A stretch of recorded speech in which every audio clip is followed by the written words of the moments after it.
The cold woke me on a stranger's floor in a world that was not mine, staring into my own corpse. His name was Im-Woo, the same as mine, and something had drained him dry the day before. Then the Another World simulator opened in my head. It let me live a second life in 1 hour, and keep everything that other me earned. One run later, I walked out of a nuclear blast unmarked. That man never got up. Something better did.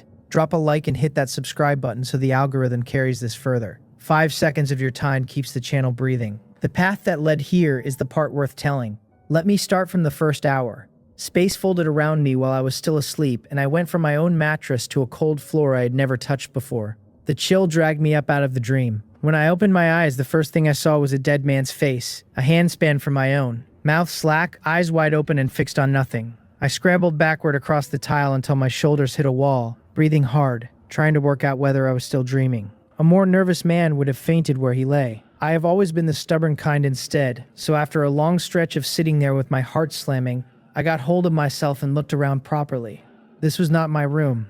Different furniture, different windows, different smell, and a corpse on the floor between me and the door. My first instinct was to run into the street and call the police, and my second instinct killed the first one. Think it through. A man appears out of nowhere inside a stranger's apartment. The owner of that apartment is lying dead in the middle of it, and there is not one scrap of evidence to explain either fact. I could not prove my innocence to anyone, least of all to myself. So I stayed where I was and made myself calm down, and once I was calm, I crawled closer to the body instead of away from it. Up close, the skin was wrong. Not pale the way dead skin goes pale, but drained, bloodless, like something had emptied him out and left the shell. I looked at the face and felt a snag of recognition I could not place, and then I felt the pull. It came off the corpse in slow waves, and every second it got stronger, until my hand was moving before I had decided to move it. My fingers touched his arm. The whole body collapsed into a ball of white light and poured into my chest. So that was it. The light carried the answer in with it. The dead man was me. Another me, the version of myself who had been born and raised in this world, and the reason he had pulled at me so hard was that we were two halves of the same thing. Strength flooded through my limbs while I sat there absorbing it, and when it settled, I was easily twice as strong as I had been a minute earlier, and not in one narrow way either.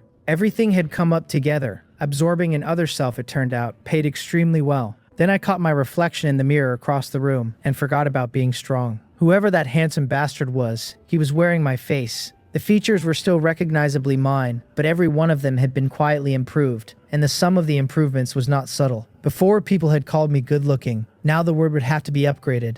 I stopped admiring myself long enough to notice the other thing the white light had brought. Every memory this world's version of me had ever made was sitting in my head, filed and waiting, ready to be opened whenever I wanted. That was going to make blending in a great deal easier. I found clothes in the bedroom, dressed, lay down on the bed and started reading my own life. He had been an orphan too, which was where the similarity ended. This world's me had been badly bullied in high school, had folded inward afterward and never come back out, had not made a single friend in the years since, and was still single at 24. I had also been single at 24, but for entirely different reasons. My money had all gone to charitable causes, by which I mean supporting a series of young ladies whose fathers gambled, whose mothers were ill, and whose younger brothers desperately needed tuition. Different men, different tragedies. Nobody was going to catch me impersonating him, at least. He had left almost no impression on anyone alive. What mattered was how he had died, and to understand that I had to understand where I was. The world was called Blue Star. It had no separate nations, only one government spanning everything. The Dawn Federation, and its surface ran a little larger than the Earth I came from, somewhere around 600 million square kilometers. There were 2 continents on it. The East Continent and the West Continent between them covered roughly 40% of the globe, about 240 million square kilometers. The East mirrored the Eastern civilizations of my old world, and the West mirrored the Western ones. It was currently October in the year 103 of the Dawn Era. The city I lived in sat in the middle of the East Continent, was named Imsong, and barely qualified as second tier. 100 years of unbroken peace had made this place richer than the world I came from. Ordinary life here was comfortable enough that an orphan with no job could still rent a 2-bedroom apartment without drowning. Normal, in other words. Right up until March of this year. That was when the videos started. People online, breathing fire, spitting water, doing things that belonged in a special effects reel, and every clip scrubbed off the platforms within days of going up. My predecessor had assumed they were fakes and stopped thinking about it. Then, a day ago, he woke up to a surge of pain and the sensation of his own blood being pulled out of him. The last thing he saw before he died was a figure going out through the window. No wonder the body looked like that. Something had drunk him dry. I lay there with a cold spot in my stomach doing the arithmetic. He had died a full day before I arrived. which meant the killer was long gone. If I had landed even a few hours earlier, my grand arrival in another world would have consisted of meeting a murderer face to face and immediately becoming the second corpse in the room. Reading the rest of the memories, I put the pieces together the only way they fit. Spiritual chi was returning to this world, and whoever had killed the original owner was a transcendent who had awakened a blood-drinking talent. My hand went for the phone again and stopped again. Even if I reported it, no government on Blue Star was going to assign me a personal bodyguard with superpowers. And if the killer ever learned his victim was walking around alive, curiosity alone would bring him back. With my strength doubled, I still did not like my odds in that conversation. Worse, even if I survived that one meeting, this was the opening act of a worldwide awakening, and ordinary men do not survive the opening act of anything. So I did what any reasonable transmigrator does, and started shouting into my own skull, calling for a system, a lord system, a Buddha, anything that would answer. Whoever had shipped me here, I wanted a refund. I wanted to go home, and I did not want to spend another second in this miserable place, which is exactly when a mechanical voice answered. It informed me that the host had arrived in another world and merged with his other self, and that a simulator was starting. Then it said it had detected my desire to return to my original world, and asked whether I wished to abandon the simulator and go back. A panel bloomed in front of my eyes with the words repeated on it, and two options waiting underneath. Yes or no. Absolutely not. I told it no 3 times in a row and clicked it once, because I am an adventurous man, and what I truly long for is a life of thrilling excitement. A system is a system, and a simulator type sits comfortably at the top of the cheat rankings. Without a cheat, a man walks humble and careful. With one, he swings heavy. The moment I chose, the details unpacked themselves in my head. Its full name was the Another World Simulator. Its function was to project a sliver of my true spirit into another world, where it would form another self, and that other self would carry my pre-transmigration memories with him. From there, I could simulate his entire life, watching him grow from the beginning. The same world could be run as many times as I liked. Each run scored the other self on what he achieved, and how far his influence spread, and that score bought items out of the simulator's shop. It also promised that no matter how badly a run went, the score would always be enough to buy back the strength that run had earned. Becoming an expert counts as an achievement in itself, and when another self reached the top of a world and left a permanent mark on it, that world counted as cleared. Clearing it meant I inherited everything he had. Strength, memories, and the traits he had carried through that run. All of it. Free. On top of that, clearing a world granted one simulation of the main world, my own, though those runs only ever returned memories. The runs themselves cost nothing, but each one had a cooldown, and the cooldowns scaled with the rank of the world. Worlds came in 6 tiers, from small world up through middle world, great world, minor 1,000 worlds, middle 1,000 worlds, and major 1,000 worlds, and major 1,000 worlds, and major 1,000 worlds, and major 1,000 worlds, and major 1,000 worlds. Whether anything existed above that, the simulator did not say. A small world could be run once a day, a middle world once every 3 days, a great world once every 10. For now I could only reach small worlds, and I would stay locked there until I had either finished 10 runs or cleared a single world outright. Before every run, the simulator would roll 3 traits appropriate to the world, and I would pick one to hand my other self. Traits ranked white, green, blue, purple, orange, red, and gold, cheapest to best. And no matter how many decades passed inside a simulation,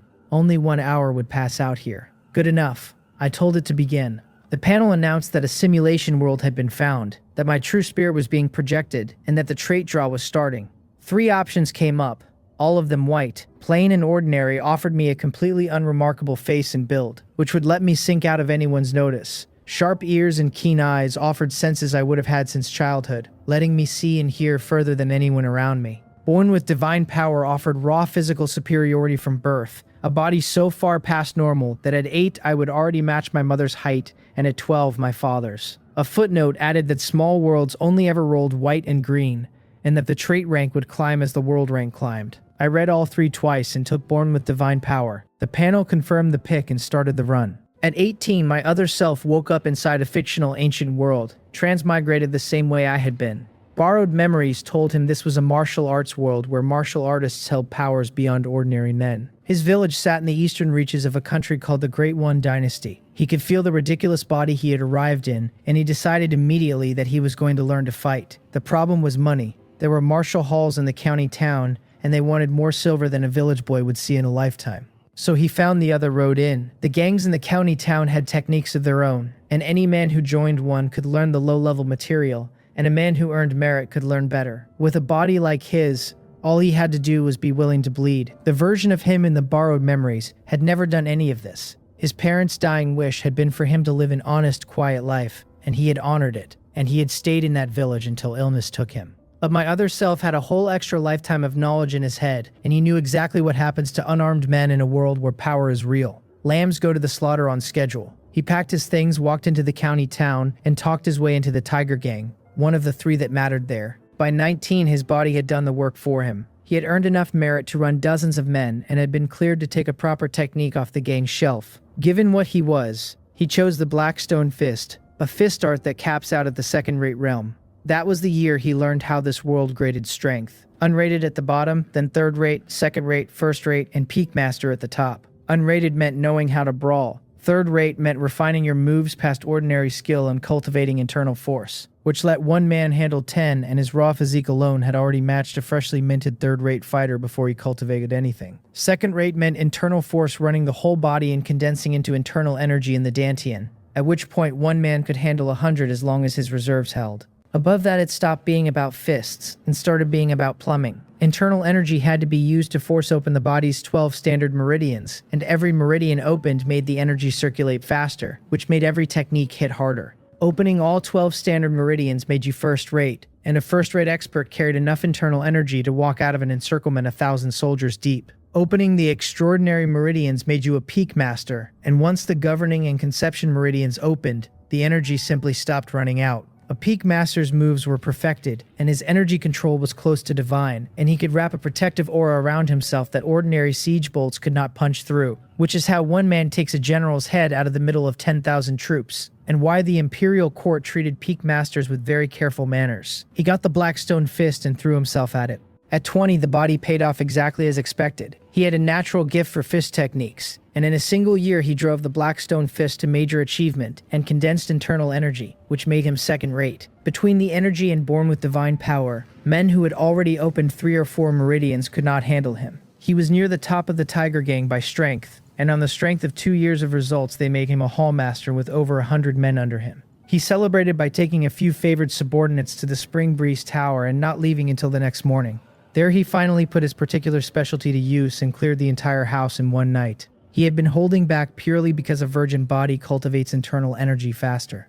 After that, he went back every few days. Degenerate and absolutely shameless. I was not remotely envious of that particular achievement. At 21, the Blackstone Fist hit its ceiling and his returns dried up, and he worked out that the problem was the missing internal skill underneath it. He asked the gang leader for one and got refused on the excuse that he had not been around long enough, which told him the real answer. The man was afraid of him and was never going to arm him further, so he went sideways and found an internal skill on the black market called the Origin Induction Art, a technique with no elemental attribute that only documented how to open 4 meridians. Thin material, but better than nothing, and being attributeless meant he could swap to something better later without unwinding everything. At 22, he added a movement technique and a hard chi technique to patch his weak points. That year, the Tiger Gang clashed with the Bluestone Gang again, and the vice leader died of his wounds. My other self had fought at a level no worse than the dead man, and had always been generous with his own people, so the gang put him in the empty seat. Becoming vice leader only made the gang leader's fear worse. At 23, he had 3 meridians open, and the Origin Induction Art nearly maxed, and the gang leader invited him to dinner intending to kill him there. My other self threw a fistful of lime powder into the man's face before he could start and beat him to death on the floor. Then he walked out and told everyone the leader had died of internal injuries, and had handed over the seat with his last breath. A few loyalists objected. He killed them, and the chair was his. Searching the dead man's private room afterward, he found the sea overturning art, an internal skill capable of opening all 12 standard meridians and reaching first-rate. The old leader had never pushed it past 7 meridians. That was the only reason a face full of lime and a pair of fists had been enough to finish him.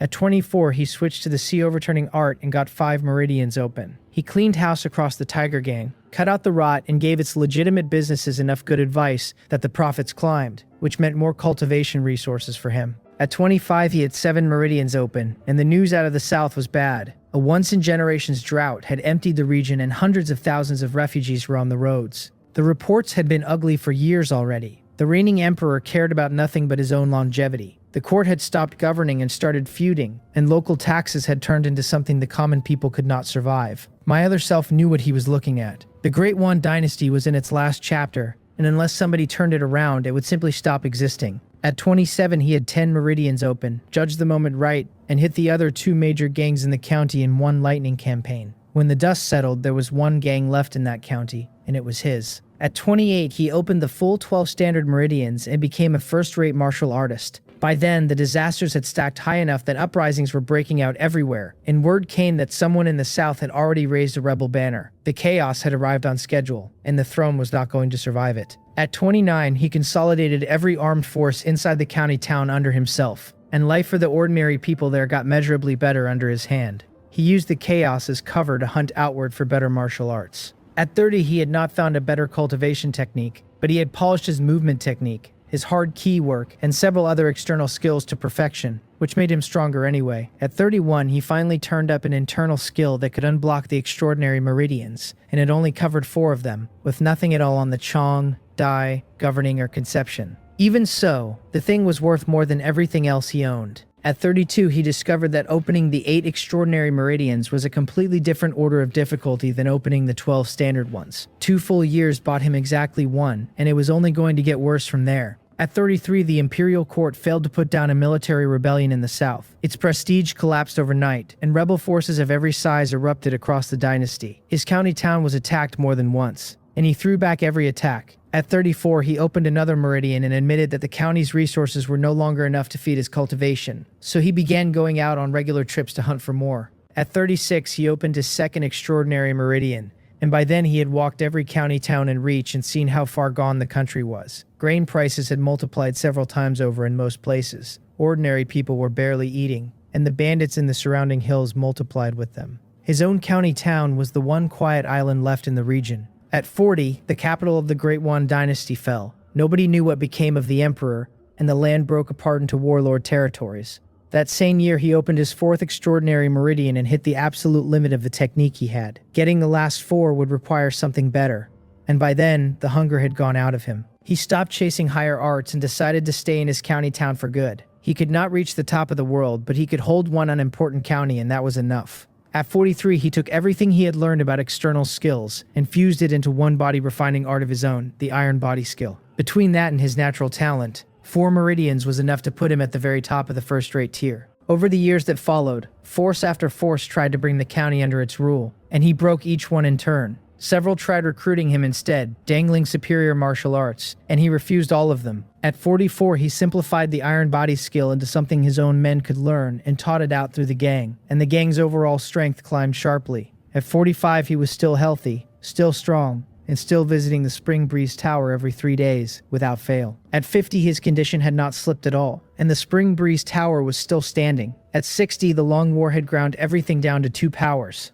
one holding the south and one the north, both of them having declared themselves states with emperors on top. One called itself Young, the other Cho. His county fell inside Cho. At 61, Cho sent an official out to take up the post of county magistrate, and the man came to pay his respects the moment he arrived. At my other self's request, the county went on running exactly as it had been, and some of his own men took posts as constables to keep order. At 70, his body finally turned on him. Decades of martial cultivation had spent down the potential he was born with, and while it never showed in daily life, once a man nears his natural limit, the decline comes fast. At 75, he died in his sleep, peacefully. He left no wife and no children, but the people of that county town were never going to forget what he had done for them. After he died, they built him a temple on their own initiative and made offerings there, and they honored him with a title, Duke Im Hui.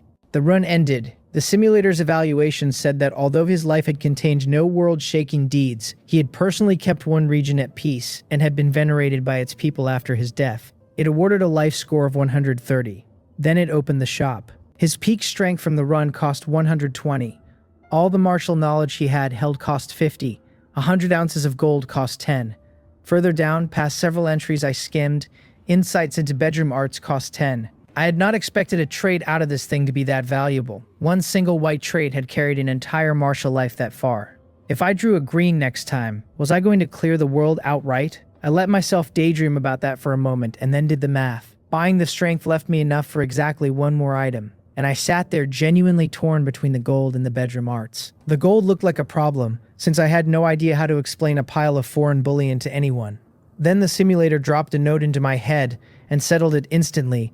Currency taken out of another world converts directly into the equivalent value of the main world's currency. 100 ounces of gold at Blue Star's gold price came to roughly 4 million Dawnlight coins, and Dawnlight coins bought about what one had bought back home. I picked the gold. Light wrapped around me and warmth ran through my whole body, and when it faded, I took inventory. I was several times stronger than I had been after the fusion with my other self, and there was no internal energy anywhere in me. I asked the simulator what had gone wrong. It told me that most cultivation systems do not transfer between worlds, and gave the meridians as its example. In the simulated world, the extraordinary meridians are a specific kind of supernatural organ that has to be forced open by cultivation. In the main world, humans have meridians too, but they are naturally open and are not supernatural organs at all. So the simulator enhances the host selectively according to what the simulated world actually supports. Fine. I stopped mourning the internal energy and started testing what I did have. My skin had reached a state where blades and spears would not go in. My strength, my speed, and my nerve reflexes had all left ordinary human range behind.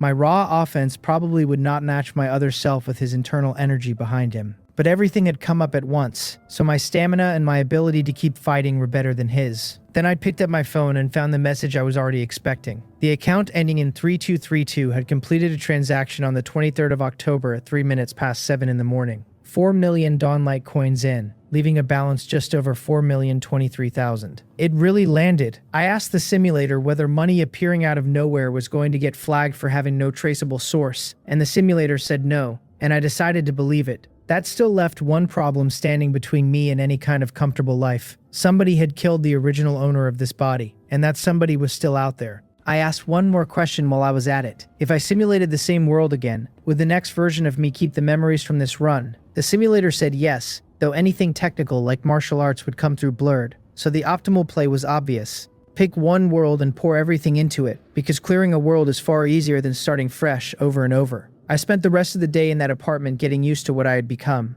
The upgrade had been comprehensive enough that control came easily. Morning came. I told it to begin. It asked whether I wanted to continue the previous world or open a new one, and I told it to continue. The trait draw came up with 3 fresh options. Business Prodigy, a green, gave me an uncanny ability to turn small investments into enormous profits. Astonishing Wisdom, a white, promised wisdom that was not necessarily powerful but was undoubtedly astonishing. Peerless Talent, a green, made me a once-in-a-century prodigy able to reach heights in any field that ordinary people simply cannot. I threw out Astonishing Wisdom first, not because I looked down on white traits, but because the word astonishing sitting there without a single concrete promise attached to it gave me a bad feeling. Then I took Peerless Talent over Business Prodigy. By its own description, it already covered most of what a commercial gift would do, and in a martial world, a head for business was going to be the second most useful thing in the room at best. The panel confirmed the pick and started the run.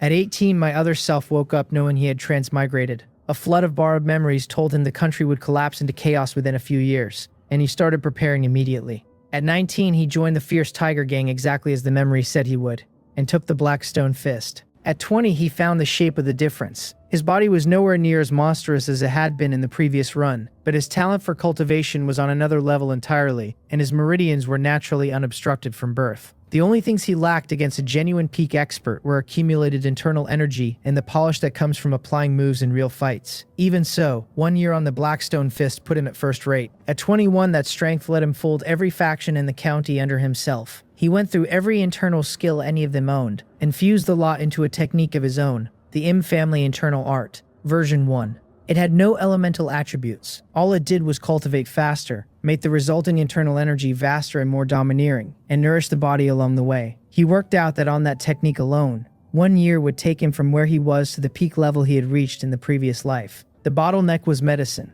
The county had almost no resources worth using to accelerate the process, so he decided to learn medicine and refine his own pills, and discovered his learning speed there was ridiculous too. Inside a few months, his medical skill had passed every doctor in the county, and his read on herbal properties was not in the same category as theirs. He went on to create the chi condensation powder specifically to speed up internal energy cultivation. At 22, with the chi condensation powder behind him, his energy accumulation blew past everything the previous run had managed. He also fused a stack of martial arts into a palm technique of his own, the primordial chaos palm, and his palm work became genuinely masterful. He judged himself to have reached the transcended tier, felt there was still room above him, and left the county. His target was the major schools of the Great One. On the road, he ran into a great many bandits who had set up on mountains to rob travelers, and every one of them was physically escorted off the mortal coil. He searched their holdings carefully afterward and found not a single fragment of a peerless art, and he complained about it out loud. Both parents dead, talent beyond measure, definitely not a wastrel, and still no legendary manual anywhere. Clearly not the protagonist. After that, he made the rounds of the schools and collected an enormous amount of martial arts and internal skills. At first, none of them wanted to hand anything over. Then, under his forceful and extremely persuasive reasoning, they became deeply ashamed of their own rudeness and gifted him their sex techniques without asking for anything in return. Once he had digested all of it, he pushed the Im family internal art to version 2, which sped up cultivation again and condensed the energy further. He also built a movement technique called ethereal steps, folding close-range evasion, short-distance shifting, and long-distance travel into one art. At his level of cultivation, a single step carried him 70 or 80 feet. At 23, he kept visiting sects, and the further he went, the more of human nature he saw. A great many of these places were running genuinely filthy businesses on the side, trafficking women among them, and whenever he found one like that, he simply started killing. The count of destroyed factions climbed and his reputation went with it. Because he always wore a mask when he worked, people started calling him the Devil Head. The reputation was as black as it was largely because the surviving factions were working hard behind the scenes to make it so. One day, crossing a dead winter forest, he found dozens of men blocking the road ahead, dressed in the colors of a dozen different schools and all holding steel. Their leader pointed at him and announced that the Devil Head robbed schools and exterminated sects and would be executed here today on Heaven's behalf. My other self asked whether this collection of people seriously believed they could act on Heaven's behalf, and suggested they were underestimating him rather badly. The leader told him they knew exactly how strong he was, which was why they had invited Great Master Goseon of Musang Temple, a genuine peak expert, and advised him to surrender now. Musang Temple, by his understanding, was this world's answer to Bulguksa Temple. It called itself the leader of the righteous path, and it loved nothing more than involving itself in other people's business. An old monk in robes stepped out of the crowd and began invoking the Buddha and explaining that the benefactor had committed a great many killings and that this was really quite inappropriate. He got about that far before my other self hit him with a primordial chaos palm and told him that if he wanted to fight, he should fight and could skip the sermon. They had brought a peak expert to a roadblock. Nobody was walking away from this politely, and there was no reason to sit through the preamble. The crowd had not expected an opening move at all. By the proper order of these things, they were supposed to list his crimes and he was supposed to deny them. Then they were supposed to refuse to hear it. Someone was supposed to declare that one does not discuss righteousness with a devil head, and only then were they all supposed to attack. He was not playing by the rules. Goseon, whatever else he was, had earned his reputation. He saw the palm wind coming and answered it with Musang Temple's signature art, the Prajna palm. The two palms met and the internal energy blew outward into a visible field 100 feet across, and every dead leaf on the ground turned to powder inside it while the air itself shook. The martial artist who had been closing in could not get anywhere near the center. Inside a few breaths, the two of them had traded dozens of moves at a speed and a power level that made outside interference impossible. The old monk broke off with genuine surprise on his face and told him that reaching the transcendent tier this young was truly astonishing. Then he made his pitch. He asked the benefactor to come back to the temple, face the wall, reflect, repent before the Buddha, lay down the butcher's knife, and turn back toward the shore. Under the exchange, he had already measured my other self as no weaker than himself, and something in him could not stand to see talent like that wasted. Converting him would have handed Musang Temple another guardian. My other self smiled at that without any warmth in it. Repenting before the Buddha and turning back to the shore meant becoming Musang Temple's enforcer, and he had no interest in arguing the point. That exchange had told him everything he needed to know about the ceiling of peak experts in this world, and in those few breaths he had read Goseon's move patterns to the bottom. He erupted, internal energy surging through him like a river breaking its banks, and drove a primordial chaos palm out with the weight of thunder behind it. The palm went through the protective aura like it was not there and landed square on the old monk's chest. Goseon went backward through the air like a kite with a cut string, hit the ground more than 100 feet away, and did not get up. The rest of them had not imagined that a peak expert would fail to last a handful of exchanges, and the sight scattered their wits completely. They ran in every direction at once. My other self went into ethereal steps and moved through them like something out of a ghost story, and most of them were dead before they had covered any distance. The handful who had already gotten clear were not worth chasing. He walked over to where Goseon lay dying and crouched down. A monk who could not be bothered to sit in his temple chanting sutras, he observed, but insisted on wading around in muddy water instead, should not be surprised by how the water turned out. Then he shook his head and pointed out that this was exactly what had happened. Goseon struggled to say something. My other self did not wait for it, put weight behind his palm, and finished him. That fight made his name louder than ever. The mask stayed on, but from his voice and the way he moved, everyone could tell he was young. The martial world started saying he had to be the youngest peak expert in recorded history. The only thing anyone regretted was that a peak expert like that had fallen to the demonic path. He did not care what they called him, but afterward a stream of people claiming to represent the sacred sect started arriving to recruit him. The sacred sect was only what they called themselves. Everyone else in the martial world called them the demonic path. My other self genuinely did not care about other people's opinions of him, which was not the same as wanting to join them. What the demonic path actually did up close disgusted him considerably more than any rumor about himself, so he killed a large group of them. And after that the recruiting stopped. The demonic path was not the only one trying. The imperial court sent people too, promising enormous rewards if he would work for them, and he refused those as well. Quite apart from having no interest in being anyone's subordinate, that court had maybe a few years left in it. There was also no shortage of people who simply wanted him dead, and when they could not manage it in a straight fight they turned to poison. By then his medical skill had come a very long way, and their poisons were children's toys to him. Everyone who tried was sent underground to reflect on it. At 24 the world had seen enough. Every faction he visited from then on handed over its cultivation techniques, without being asked twice, and very quickly he had worked through nearly every group with a name worth knowing. That left only the top factions, the ones with supreme experts sitting in them. He had also wiped out a few more sects along the way, which stacked on top of the older grudge over Goseon. Musang Temple responded by calling a demon-slaying assembly, summoning the martial world to unite and put down the great devil head. He heard about it and did not think much of it either way. But his next targets were the factions holding supreme experts, and since Musang Temple was making so much noise, it moved to the front of the list. The day of the assembly came and the crowd outside Musang Temple was enormous. There were over 100 first-rate experts in it, several supreme experts and second-rate and third-rate fighters beyond counting. The monks of Musang Temple stood facing them, and the abbot Gosem was drawing breath to make a speech. My other self appeared in the middle of the ground and interrupted him. Nobody knew what to make of it, because this time he had come without the mask, wearing his own face, and not one person present recognized him. Gosem, mid-speech and visibly annoyed, asked whether the benefactor had something to say, and requested that he not interrupt an old monk and delay important business. Important business, my other self repeated. What important business? Would that be the business of deciding what to do about him? The crowd went rigid. They had known the devil head was young, but they had not been prepared for this. Because of the technique he cultivated, what they were looking at was a good-looking boy of 17 or 18. Nobody could make that face fit the man who had erased more than a dozen factions. Gosem recovered first and said that so this was the devil head who had killed his junior brother. He did not believe it, but the man had admitted it himself, so he had to. My other self told him to stop saying devil head over and over, because he had a name. Im Wu. Young Master Im would do, or Hero Im if the abbot preferred.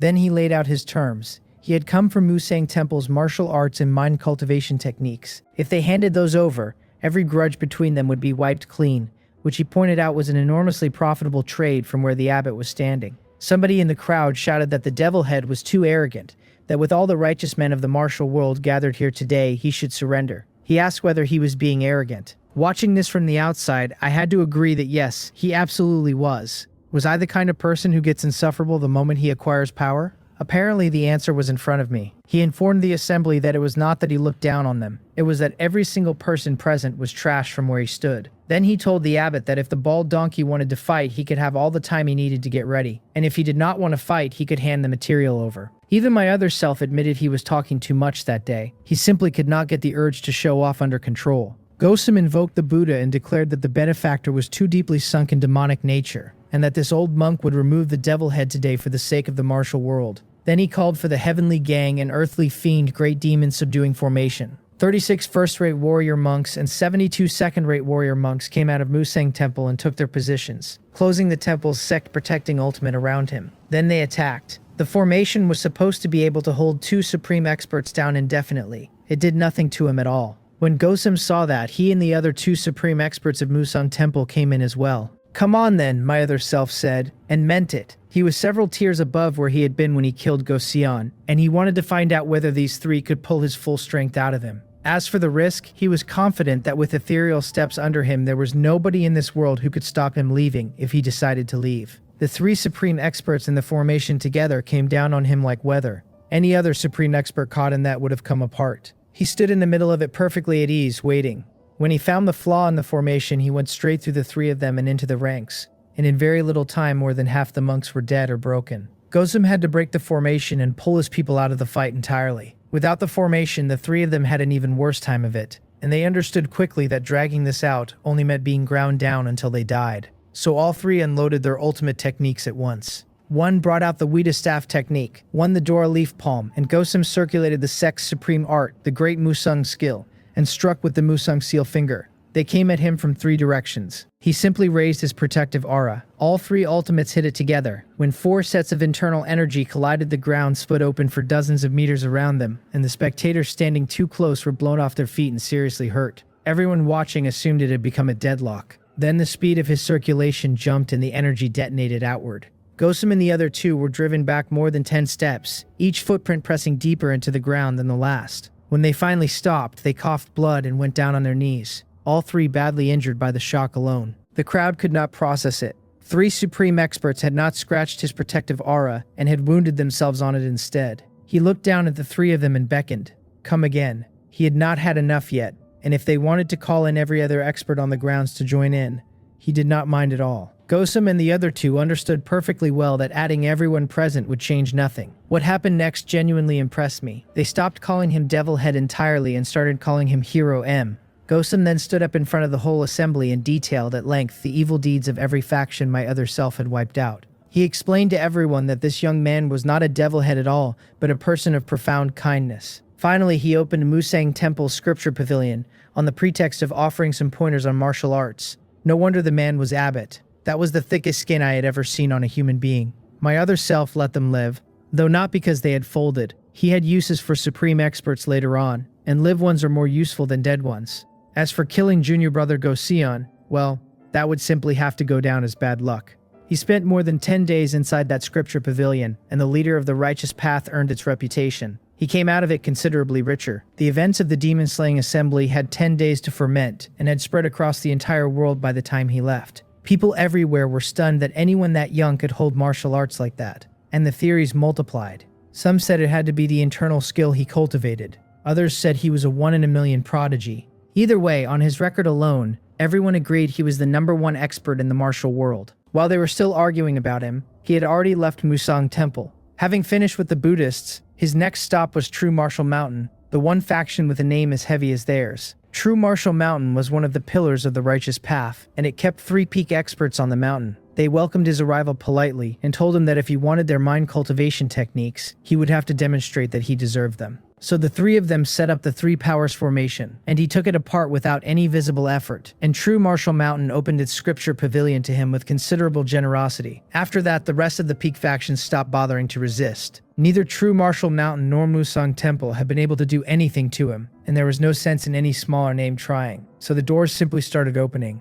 At 25, he went south, and the drought was there waiting exactly as it had been in the last run. He stayed 2 months and learned what a genuine human catastrophe looks like from the inside. Walking it end to end, he worked out that the drought had touched tens of millions of people, close to 1/10 of the dynasty's entire population. That put it among the worst disasters in its recorded history. He was fairly sure now that the speed of the Great One dynasty's collapse in the previous life had been driven in large part by exactly this. But the reason he had come south was the demonic sect entrenched in the 100,000 Great Mountains. It was not one organization so much as several factions all buried deep in that range, in country that was dark, wet, and thick with poisonous insects, which made it perfect for hiding. He did not open negotiations. He simply started killing. There were scoundrels inside the righteous path too, but they were a minority. With this crowd, the overwhelming majority were exactly what the name implied. Once he had finished, he found out what they had actually been building. The demonic sect had been organizing a rebellion. That put the last piece in place, because in the previous life the rebellion had also started here in the south, and he had never known who lit it. He had no idea whether anyone would still rise now that he had erased the people planning it, though he suspected somebody would. The dynasty was past saving and somebody had to rebuild the world. He simply did not know who would start. He did not go anywhere else after that. He went back to the county where all of it had begun. His old subordinates lost their minds when he walked in. His reputation had spread so far that his portrait was hanging on walls in towns he had never visited. None of them had imagined the man they used to run errands for would become the strongest fighter alive. He renamed the gang the World Society and gave it a guiding principle: that the world belongs to everyone. Then he put out an open recruitment notice announcing that the World Society welcomed anyone with talent and ambition. With the reputation of the #1 expert in the world standing behind that notice, the World Society grew like something spilled. At 26, he pushed the Im family internal art to version 3 and decided the name was no longer adequate for what it did, so he renamed it the Hanshian Great Art. If you count the internal energy of a peak expert as 100 years of accumulated cultivation, the Hanshian Great Art banked a full year of it per day. 100 days would take an ordinary man to peak expert reserves, provided his meridians were naturally unobstructed. He was sitting on a little over 300 years of cultivation at that point, which meant 1 year on the new art would double him. Then he went into seclusion, and while he sat there, the World Society ran off without him.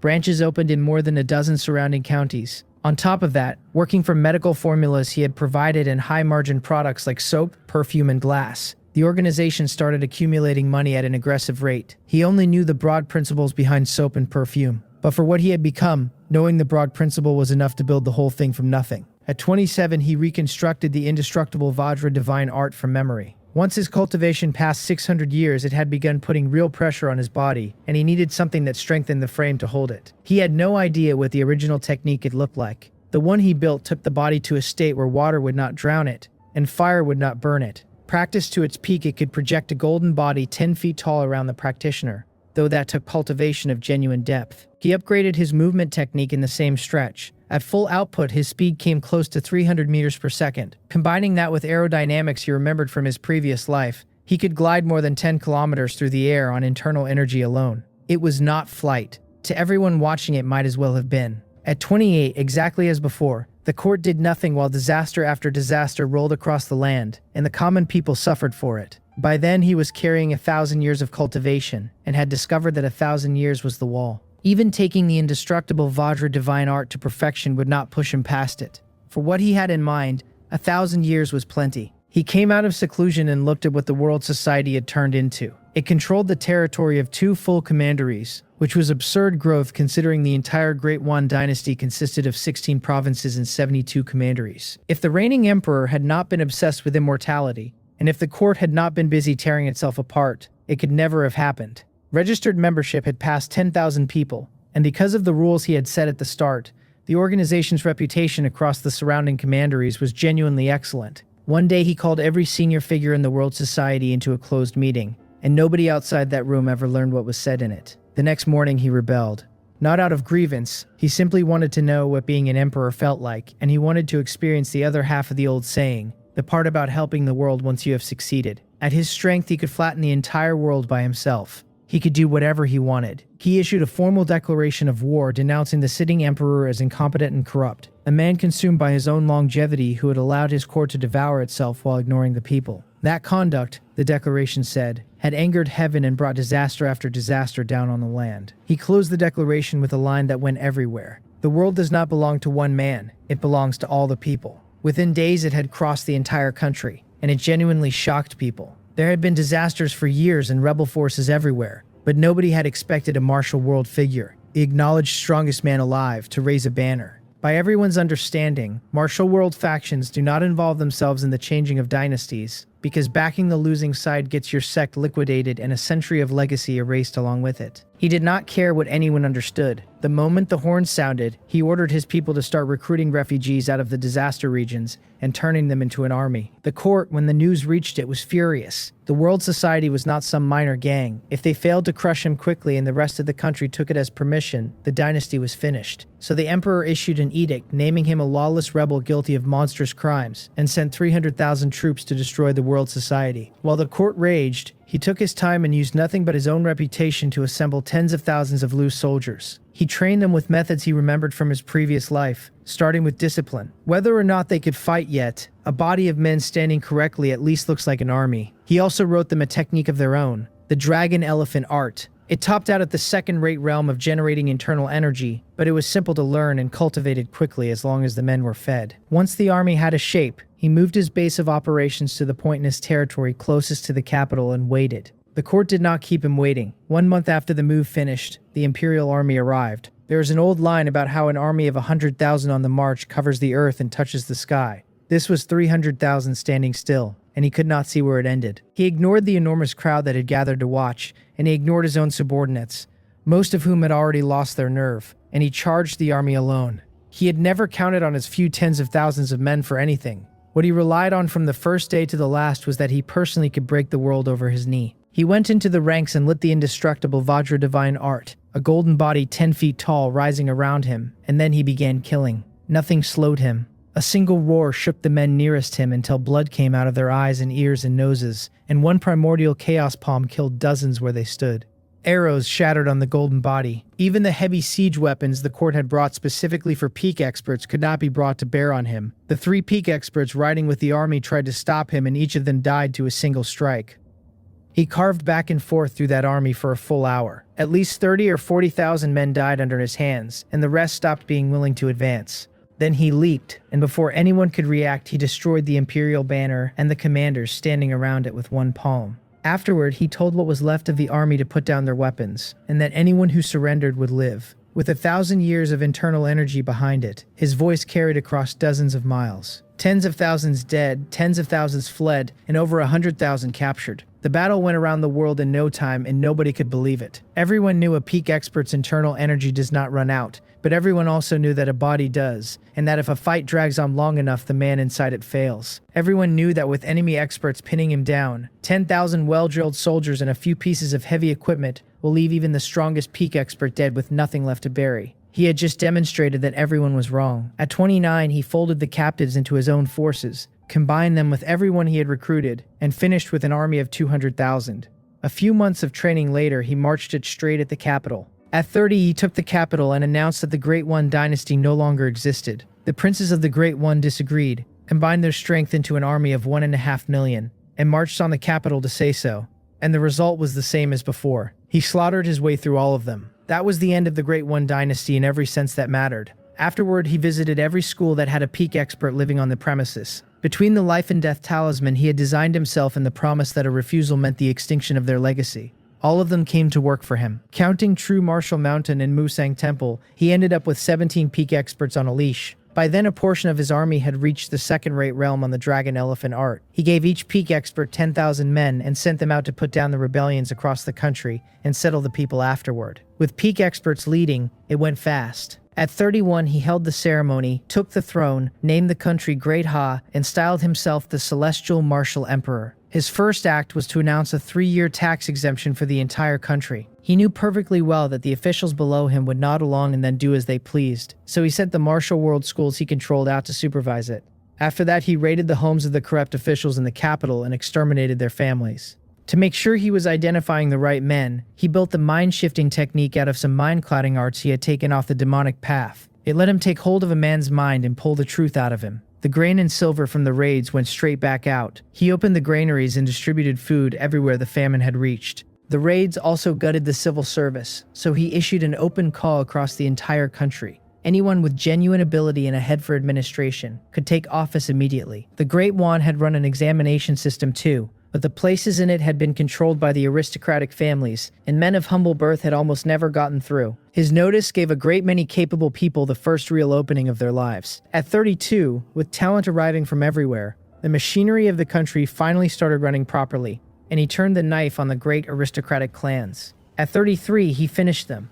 Every clan that had spent generations bleeding the common people was wiped out, and nothing in the country was strong enough to stand in his way. At 34, he built academies across the whole country to educate ordinary people, seeding them with basic mathematics, physics, and biology out of his previous life. He also put through a run of policies designed to benefit the common people, and enthusiastically encouraged childbirth. At 35, with life visibly improving year over year, his ministers began petitioning him to hold a national selection and expand the imperial harem. He declined repeatedly. Then, at their repeated insistence, he reluctantly agreed. Truly, the burdens of an emperor. At 36, he founded the Great Ha Academy of Sciences, and left there a body of more advanced knowledge from his previous life that he had spent years summarizing.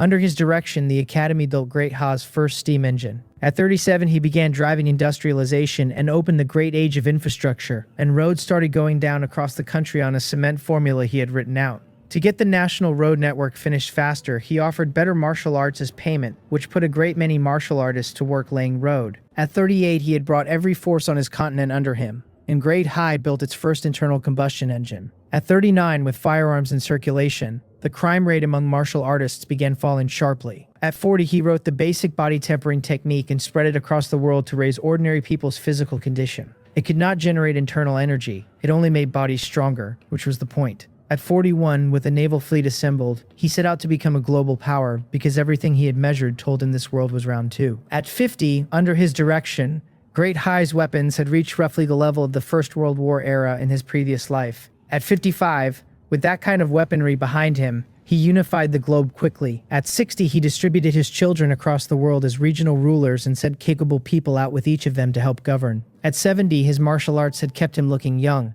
and his continued exploration of the martial path finally produced something new. He worked out a method of compressing chi into liquid and liquid into a pill, taking his own internal energy and pressing it down until it changed state and finally condensed. It was only compression though. It was not a golden core, and it did not transform his life. It made his attack, his defense, and his speed considerably more terrible, and it added nothing to his lifespan. He could take shells and gunfire, and his speed had passed the speed of sound, and he was still going to die somewhere around 120. He had made his peace with that a long time ago. An orphan who had owned nothing in his first life, transmigrated into a martial world and accomplished things nobody in its history had accomplished, had come out enormously ahead. He had no attachment left to immortality. At 80, he handed the throne to his most capable child, and retired from public life. At 100, with his empress and consorts gone one after another, he started traveling. He climbed snow mountains and fought avalanches on them. He went down into the ocean and played with whales. He stopped mudslides with his own body and broke sandstorms apart, throwing a human frame against one natural disaster after another, for the sheer joy of arguing with heaven. At 110, he came home to the palace. Great Ha's technology had reached the level of the 21st century, he remembered, and from that point his condition declined steadily. So he spent the time writing down everything he knew. At 120, he felt it coming. He sat cross-legged at the highest point of the imperial palace and went back through his life, and back through that last stretch of arguing with heaven. Something in his spirit turned over and changed. It came too late, and he was already spent. So he laughed up at the sky, burned everything he had left, folded it into whatever his spirit had just become, and drove out the single greatest palm strike of his life straight upward. It went through the cloud cover over the palace and let the sunlight down. Then he closed his eyes and died of old age. The run ended. The evaluation called him the unparalleled master who held the world's #1 martial arts, and the supreme emperor who unified the globe. It said the knowledge he had brought had permanently changed that world, and it called his achievements peerless. Then the panel told me I had cleared the world, that I had earned one reality simulation opportunity, and that my life rating was 500 points.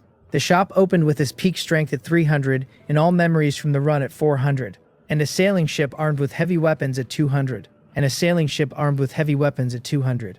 Then it asked whether I wished to inherit everything my other self had held. Strength, memories, and the peerless talent trait. Inherit. The white light took me the second the word left my mouth. I felt my body climbing hard while it held me, and his memories surfaced through mine, though only the knowledge came through with any clarity. Everything about the daily texture of that life stayed vague. A minute later, the light was gone, and the world had gone sharp. Not brighter exactly, clearer, as though someone had removed a layer between me and it, and my mind moved like it had been waiting years for permission. If you dropped me back into my old life right now, a perfect score on the entrance exam would have been a formality. That was peerless talent doing its job. I was the same prodigy my other self had been. Then I checked what I actually knew, and found that, setting martial arts aside, my store of knowledge would have been unmatched anywhere in my previous world. He had never built anything genuinely advanced in the simulation, only because Great Ha's foundation was not there yet. With what was in my head, given the right foundation, I could have hand-built a spacecraft. After the knowledge, I checked the body. Still no internal energy, but my physique had come up more than 10 times over what it had been before that run. And because his will had broken through its own ceiling in the moment before he died, I had come out carrying something like the martial will that shows up in high-tier martial worlds.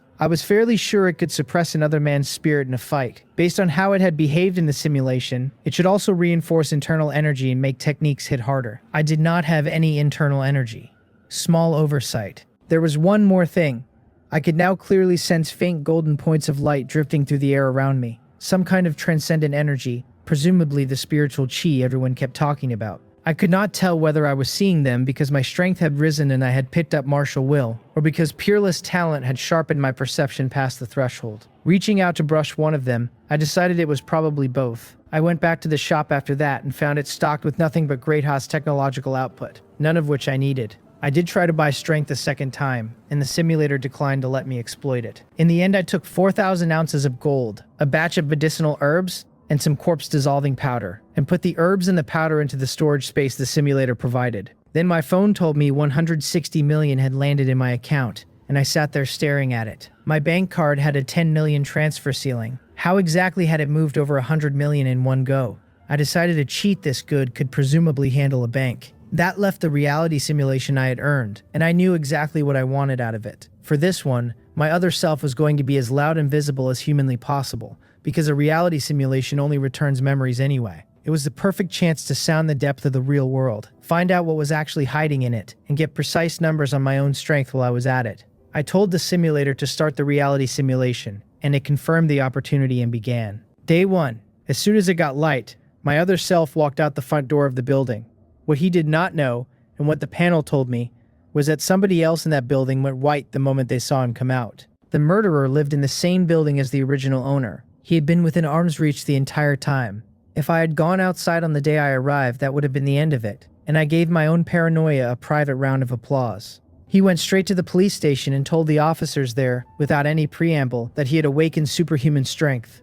That was my own thinking bleeding through into him. Apparently what I wanted shaped what my other self chose to do. The officers did not believe a word of it until he cut a metal desk in half with one hand. Then they accepted the situation and immediately discovered that none of them had the faintest idea what the procedure was. They escalated it to their chief. The chief arrived, watched a second demonstration, made a phone call, and told him that the people who handle this sort of thing would be there in 2 hours. So the Federation did have a department for transcendent events. My other self wondered aloud what it was called and whether it might be something like the Dragon Squad. It took less than an hour. 2 men in black coats came in, one somewhere in his 30s and the other about my own age, and took him into a quiet room in the station. The older one introduced himself. He said his name was Wang Sok and told him to call him Brother Wang. The younger one was Li Myong, who could be called Myong, and the two of them handled exactly this kind of case.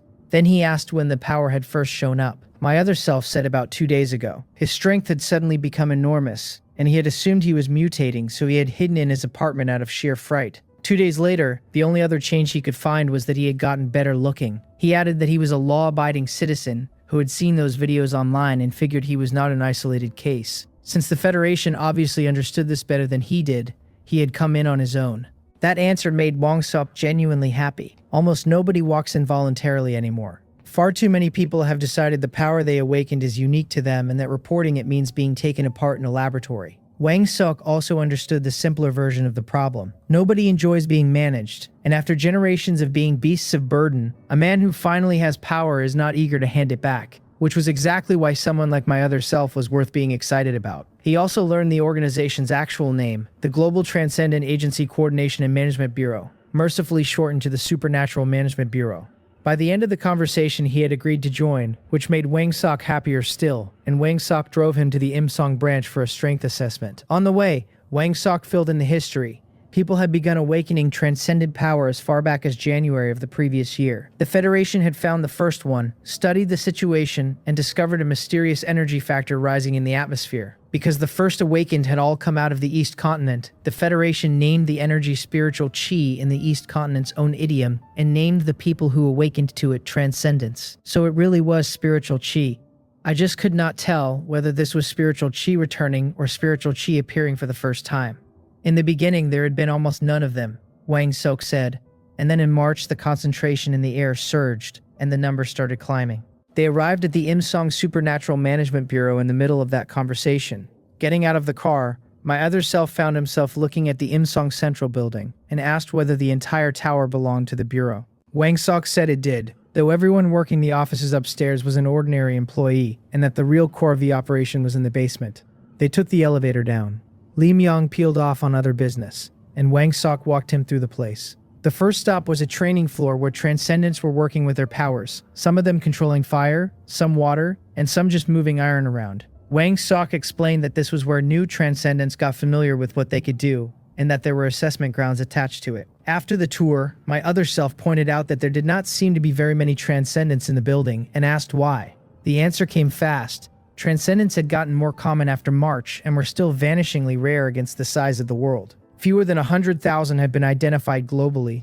100,000 sounds like a great many until you remember that the Dawn Federation has over 20 billion people, and even counting everyone still undiscovered, the total would not clear 150,000. Roughly one awakened per 100,000 people. A large share of those were civilians who had never joined anything, which had left the Bureau badly short-handed. Im Song was actually doing well by the standard of the day, because counting my other self, it now had 15. Wang Seok added that the early Bureau had held even fewer, because at the start it had not wanted civilian transcendents at all. Transcendents were rare then, and newly awakened ones were weak, and modern weapons handled them easily, so most of the Bureau's original staff had simply been well-trained soldiers. Then the spiritual chi concentration climbed, the numbers jumped, and the first wave of transcendents got stronger along with them. Looking at where that curve was heading, the Bureau started recruiting civilians in order to keep some grip on the situation. Plenty of civilian transcendents were not interested, and the Federation was not forcing anyone. The numbers were still small, the general public still knew nothing about any of it, and the situation was still under control.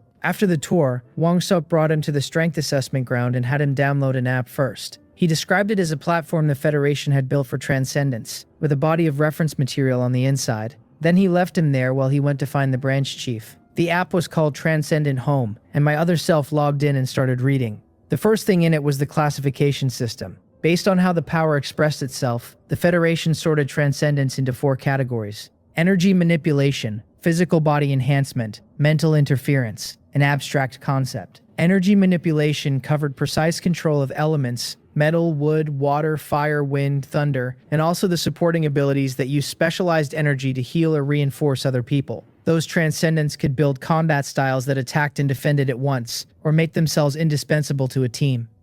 And the whole category came down to fine control. Physical body enhancement meant the awakening handed you a body far past ordinary human limits. It often let you push it further on demand, hardening into bronze skin and iron bones, or growing into something enormous. Anything whose function was to improve your own frame landed here. Mental interference needed no explanation. Mind reading, mental control, telekinesis, all of it filed here. Abstract concept was the catch-all, and it swallowed everything.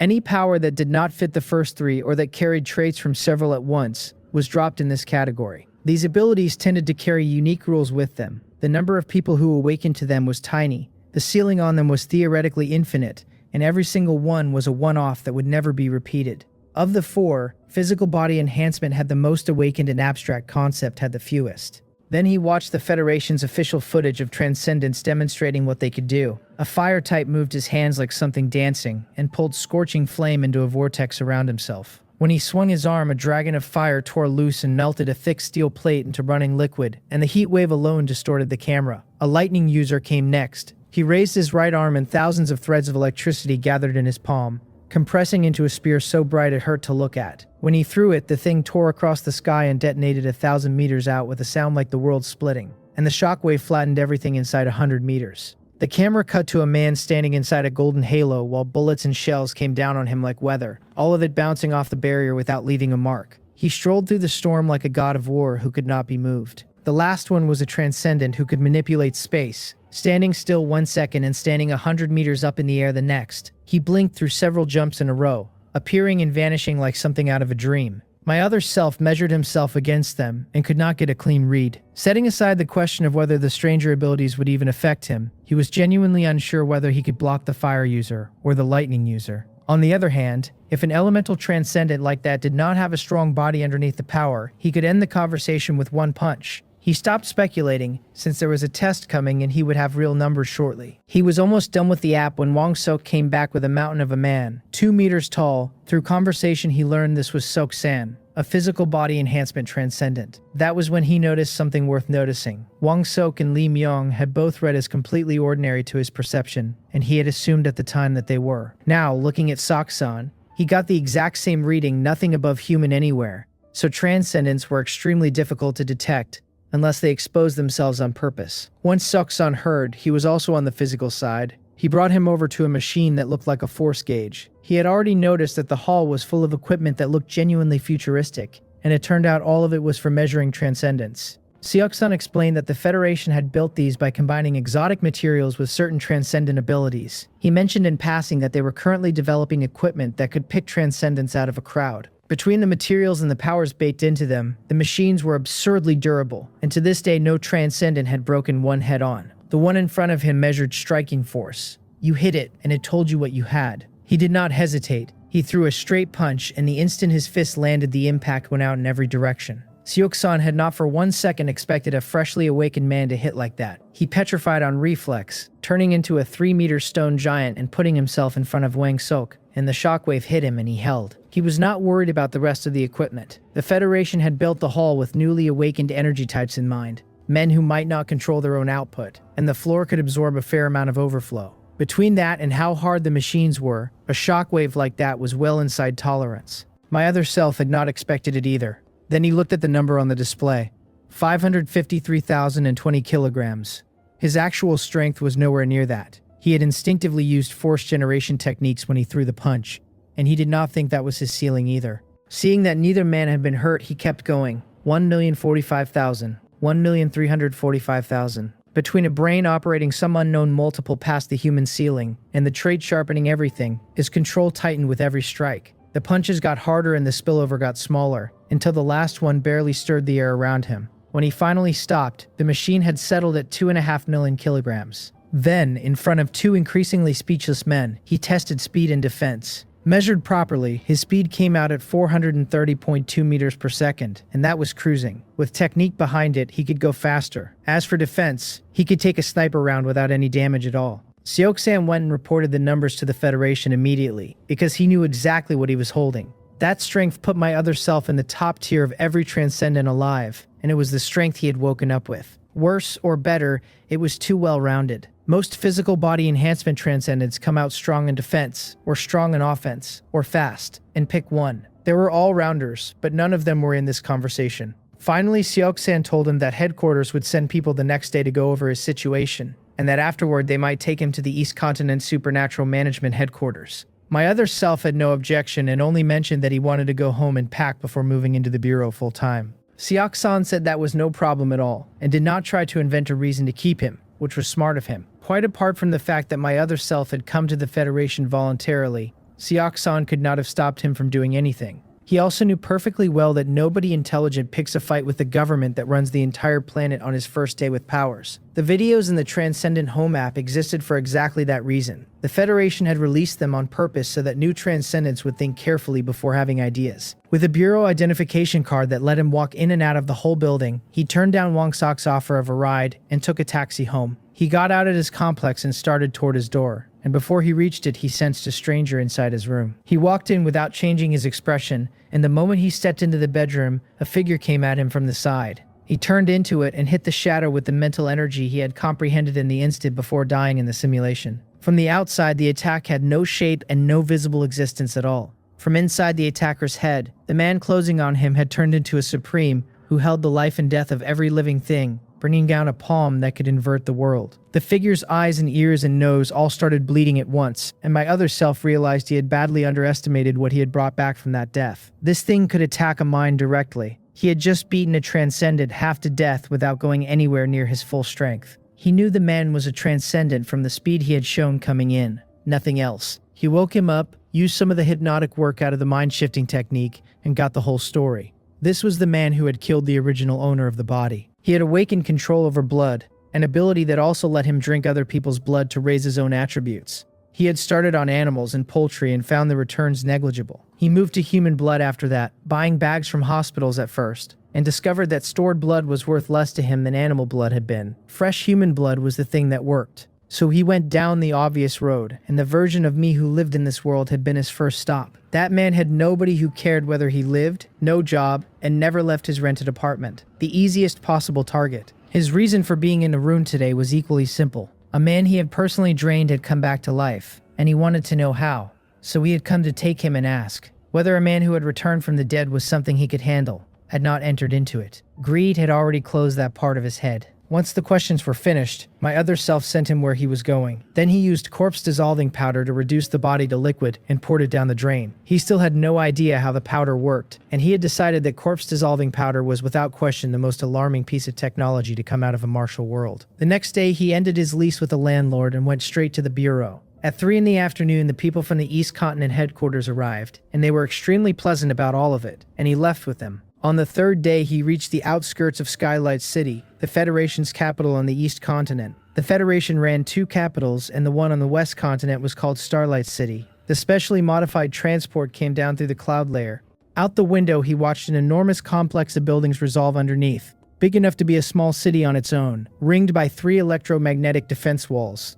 A silver central tower at its heart threw back the morning light like cold metal. The most interesting piece was a cluster of domes in the northeast corner, which had research written all over it. This was not only the East Continent headquarters, it was where the Federation's research departments lived. They welcomed him warmly, and the human body specialists welcomed him rather more warmly than that. The way they looked at him was the way a man looks at a treasure he has just been handed, and he found it deeply unsettling. It only eased off when the director of the Supernatural Management Bureau walked in. The director's name was Nam Qian, and he looked to be somewhere in his 30s. My other self recognized him immediately as the man controlling lightning in the Transcendent home footage, and there was more to him than that. He had been the first Transcendent the Federation ever identified. My other self could feel the threat coming off him, and unlike with Sok-san, he could feel the power sitting inside the man's body, which suggested that energy-manipulating transcendents are the easy ones to find, and that every other kind reads as an ordinary person until the moment they decide not to. Nam Qian arranged a room, on the reasonable grounds that he had been traveling, and headquarters staff took him up to a lavish suite for the night. The deeper testing would happen in the morning.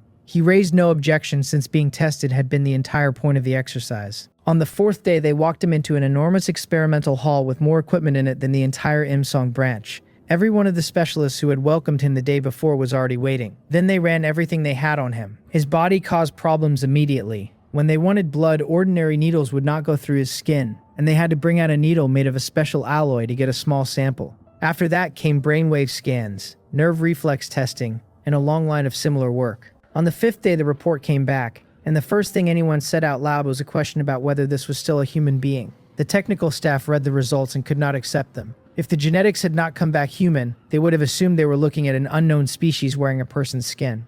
Because on every axis they had measured, he exceeded the human ceiling by dozens of times. Beyond strength, speed, and defense, his self-healing, his immune response, and everything adjacent to them had left the human range entirely. In practical terms, he was immune to every toxin, virus, and bacterium currently existing in the world. A wound that would take an ordinary man a day to close, he closed in under a minute. Working from his cells, they estimated that at his current condition his lifespan could run as high as 500 years. None of that was what shocked them most. What shocked them was his brain. His cranial nerves were as far past the human ceiling as the rest of him. Reaction speed, memory processing, information intake, analytical capacity, all of it multiplied by some number they could not confidently name. Which meant that if this man ever turned toward research, he would be the finest scientist on the planet, and not in one narrow specialty either. He would be the best of them in every direction at once, and everything these people had accomplished would be a footnote underneath him. When the report reached the Federation changed its plans. Their original thinking had been straightforward.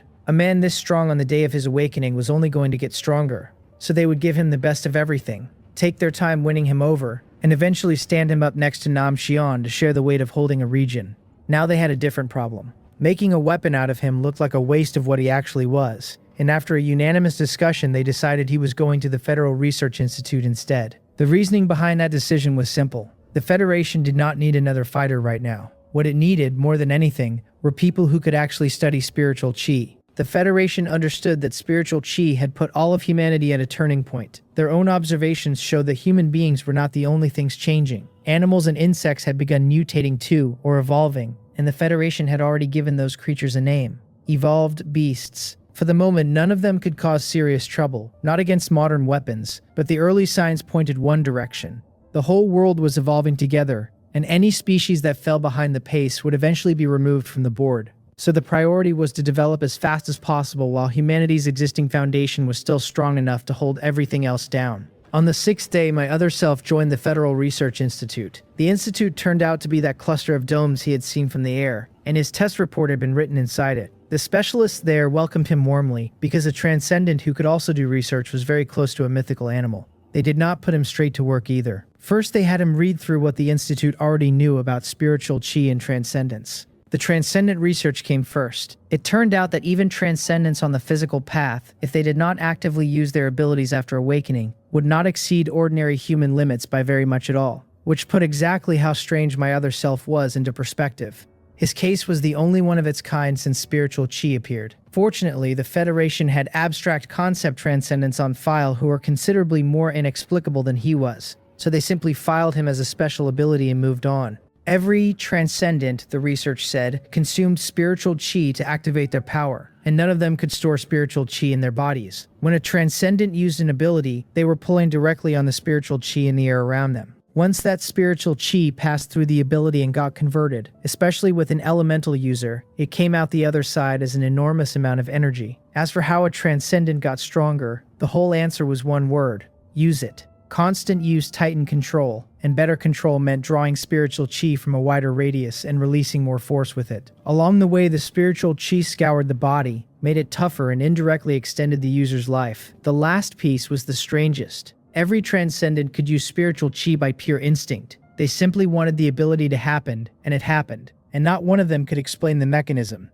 The Institute's working theory was that a transcendent ability behaved less like a talent and more like an external organ. Its whole function was converting spiritual chi into some specialized energy in order to do the impossible. Then spiritual chi itself.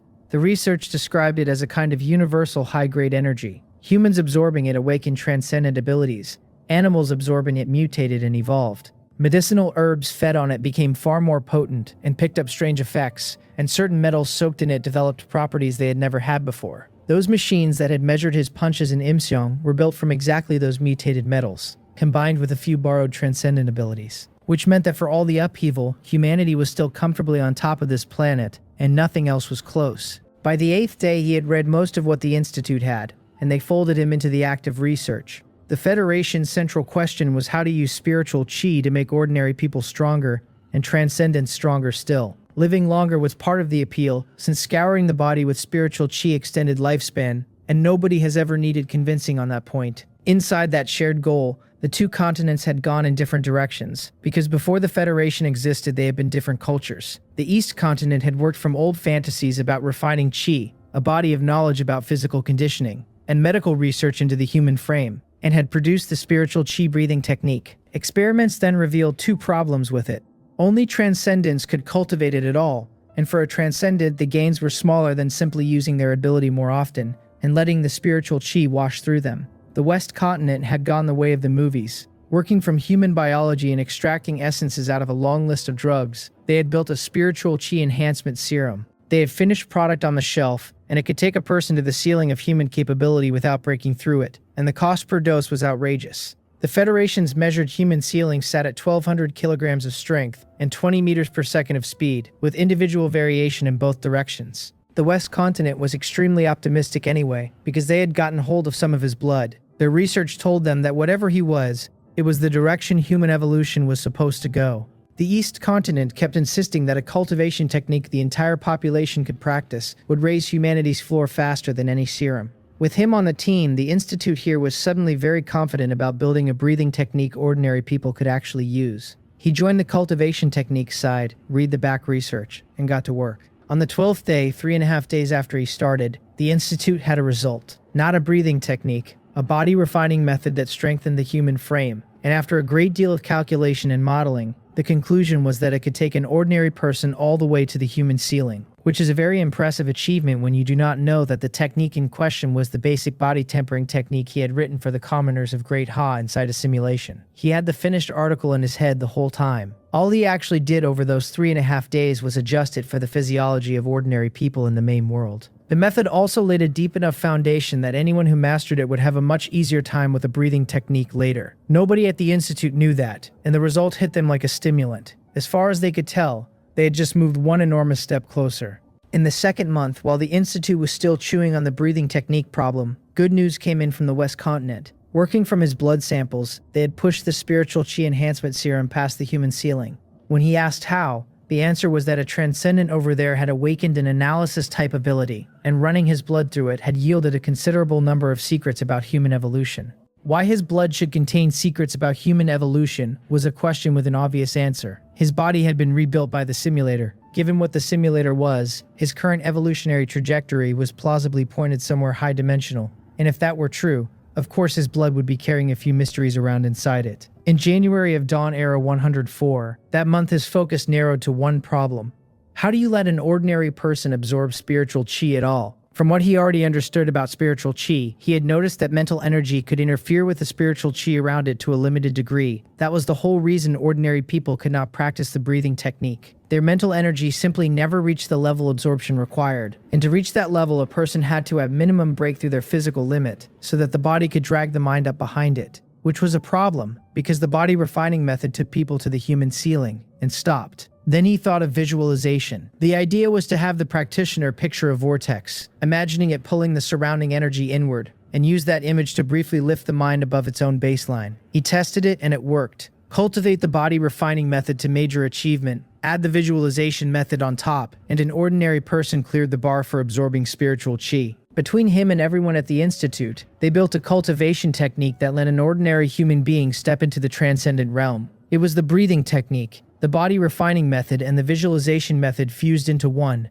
and its function was simply to absorb spiritual chi and refine the body. They called it the Advanced Body Refining Technique, version 1. In February of Dawn Era 104, after more than 2 months of practice backed by heavy resources, somebody finally drove the body refining method to major achievement and touched the human ceiling. So the theory held. That person moved on to the Advanced Body Refining Technique and, to nobody's disappointment, succeeded. They described feeling a warm current circulating inside them, and a body that had already maxed out getting stronger by degrees. 3 days later, with a mountain of resources behind them, they felt the restraint break and officially passed the human limit. Testing put them at 2,500 kilograms of strength and 30 meters per second, so breaking the human ceiling roughly doubled a person's strength, with speed and defense improving alongside it. Watching that, my other self decided to try it himself, and the moment he started, his body developed an appetite for spiritual chi that the surrounding air could not begin to satisfy. Fortunately, he had become something the Federation treated as a national treasure, and resources were not going to be his problem. With enough spirit medicine behind him, his base strength doubled the same way, from 500,000 kilograms to a full million. His speed reached 663 meters per second, very nearly twice the speed of sound. In April of Dawn Era 104, more and more people were breaking past the human limit, and he kept improving the advanced body refining technique to pull spiritual chi in faster. In May of Dawn Era 104, the research team found that optimizing the visualization patterns and the breathing rhythm together made a substantial difference, and he released version 2. Testing showed it absorbing spiritual chi 3 times as fast as version 1, which was already faster than the passive absorption most transcendents managed just by existing. So the transcendents started cultivating it too. In July of Dawn Era 104, he built 2 new methods. Working from his research into transcendent energy and the internal energy system he had cultivated across 2 simulations, he produced the chi and blood condensation method and the chi and blood body tempering method. The condensation method let a person cultivate a form of transcendent energy he named chi and blood. It was born from the marriage of the blood energy a powerful body produces and the spiritual chi in the air. His original ambition had been to find out whether he could refine chi properly and take the road to immortality. He had abandoned it because he did not have anything close to the necessary knowledge, and the Federation had even less.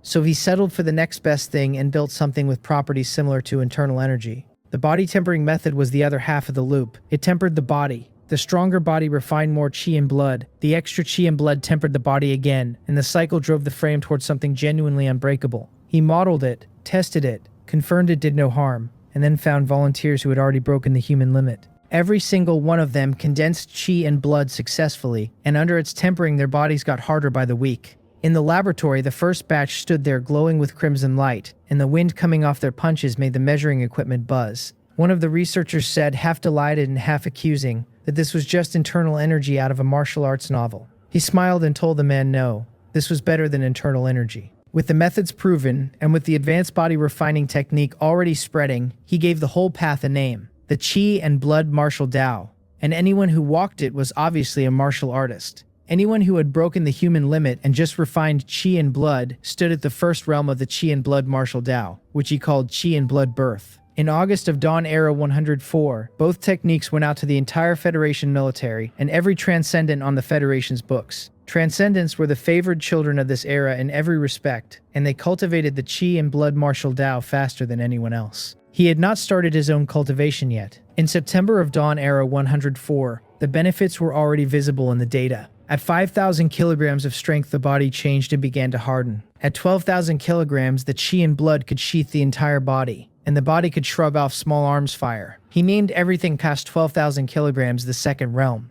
indestructible diamond, because at that point the frame is finished transforming and is genuinely hard to break. In November of Dawn Era 104, some of the physical side transcendents came up from behind and drove their strength to 50,000 kilograms on the Qi and Blood Martial Dao. At that level, the Qi and blood solidified enough to burst out of the body and coat the skin, and testing showed that coating stopping sniper fire at close range. On the offensive side, a strike thrown by an arm wrapped in Qi and blood carried a nasty erosive edge along with the impact. In February of Dawn Era 105, one of those transcendents reached 120,000 kilograms and could sheathe his entire body in Qi and blood without gaps. His defense had gone somewhere ridiculous. He could take a rocket launcher head-on without injury, and he had strong resistance to elemental attacks and to raw transcendent energy. His flat-out running speed hit 200 meters per second. The disappointment was upstairs. Even at that realm, his neural reaction speed and his memory were only a few times better than an ordinary person's. His brain had not scaled with the rest of him, which is when my other self finally understood what the simulator had actually done to him. It had not made him strong. It had made every single system come up at once, brain included, and combined with peerless talent. The effect was probably worth a blue trade on its own. At that point, the rate at which Qi and blood tempered the body started to slow. There was good news underneath it, though. Any martial artist who reached that realm now had a lifespan of 200 years, which made certain people high up in the Federation extremely happy. After discussion, he named everything past 120,000 kilograms with full-body Qi and blood coverage the third realm, water, fire, immortal raiment. It marks the point where a martial artist carries real defense against both physical damage and energy damage. In April of Dawn Era 105, more transcendence pushed through to the third realm. In May of Dawn Era 105, the first martial artist from among ordinary people reached it too. At the same time, he finally started cultivating the Qi and blood martial Dao himself. His physique was already far past any third realm martial artist, but his instinct told him the path would still add to it. He suspected he was now something like one of those sacred bodies out of a fantasy cultivation novel. Higher base numbers going in, higher returns coming out. He was extremely curious what the third realm would do for him. In June of Dawn Era 105, he reached it, and his body improved substantially. It did not improve as much as he had hoped. His reasoning had been arithmetic. His strength had doubled from 500,000 kilograms to 1,000,000 when he first absorbed spiritual Qi, which put him at something equivalent to a personal human limit at that moment. For anyone else in the Dawn Federation, ordinary or transcendent, that limit sat around 1,200 kilograms. Breaking into the third realm required at least 120,000, exactly 100 times the limit. Run the same ratio on him and water, fire, immortal raiment should have handed him 100 times 500,000, 50 million kilograms. Wishful thinking, obviously. What actually happened was that his strength climbed hard and fast to 5 million kilograms, and his speed reached 5 times the speed of sound. Impressive by any standard, and still a tenth of what he had let himself imagine. The worst case had not happened, at least. By the basic logic of cultivation, he could condense Qi and blood and coat his whole body with it, and his base strength should not have moved at all. The Qi and blood martial Dao is not one of those systems from a novel where a man is an insect before the breakthrough and a god after. Nothing in it turns 1,000 kilograms into 10,000, or 10,000 into 100,000. It is not that powerful. He did not even know why breaking into the transcendent realm doubles a person's strength, and in the end, he wrote that one off to the rules of the world, and left it alone. On the Qi and blood martial Dao, strength climbs by degrees until it crosses a threshold and a new capability appears. He guessed the reason he had gained anything at all was that Qi and blood had expanded the ceiling of his body. And because Qi and blood is not a high enough grade of transcendent energy, his own could only lift the frame this far. His Qi and blood was not the same as everyone else's either. Theirs ran crimson. His ran crimson gold. Even so, the essence of theirs was far below his. And if their Qi and blood eventually took them to 1,200,000 kilograms, that was still a 1,000-fold increase over where they started. And a transcendent's essence is barely above an ordinary person's, since a transcendent ability is only an external organ that absorbs spiritual Qi a little better and cultivates a little faster. The consolation was that the grade of his Qi and blood would keep rising as he cultivated. Whether there was a ceiling on that, nobody knew. In July of Dawn Era 105, in a desert on the East Continent, a structure that looked like a launch facility stood alone in the sand. The countdown ran to launch, and a missile carrying a nuclear warhead rated at 30,000 tons of equivalent yield left the pad at 20 times the speed of sound. It came down 100 kilometers out, and the detonation shook the horizon and put a mushroom cloud into the sky. Inside the facility, everyone was staring at the monitors. On the screen, as the smoke thinned, a figure walked out of it. His clothes were not even damaged. One of the researchers was openly weeping, saying he had never expected to see a man walk out of a nuclear detonation in his lifetime. He had just watched humanity do it. The figure was my other self. He had wanted a defense number, and he had decided a nuclear weapon would give him one. As for the risk, his reasoning was that if the warhead could genuinely hurt him, he would have felt it coming well before it landed. At his speed, walking out of the blast radius beforehand would have been trivial. The results did not disappoint. At his current strength, with chi and blood running at full output, he could take a small nuclear detonation at close range without much difficulty. Afterward, he had the world's first cohort of elemental transcendents who had reached third real martial artists attack him together with everything they had, and came out of that untouched too. At that point, his personal combat power was the highest in the Federation, and even rule-based transcendent abilities could not do anything to him. Those abilities are genuinely inexplicable things, but used against someone whose strength vastly exceeds the user's, their effect degrades in proportion to the gap.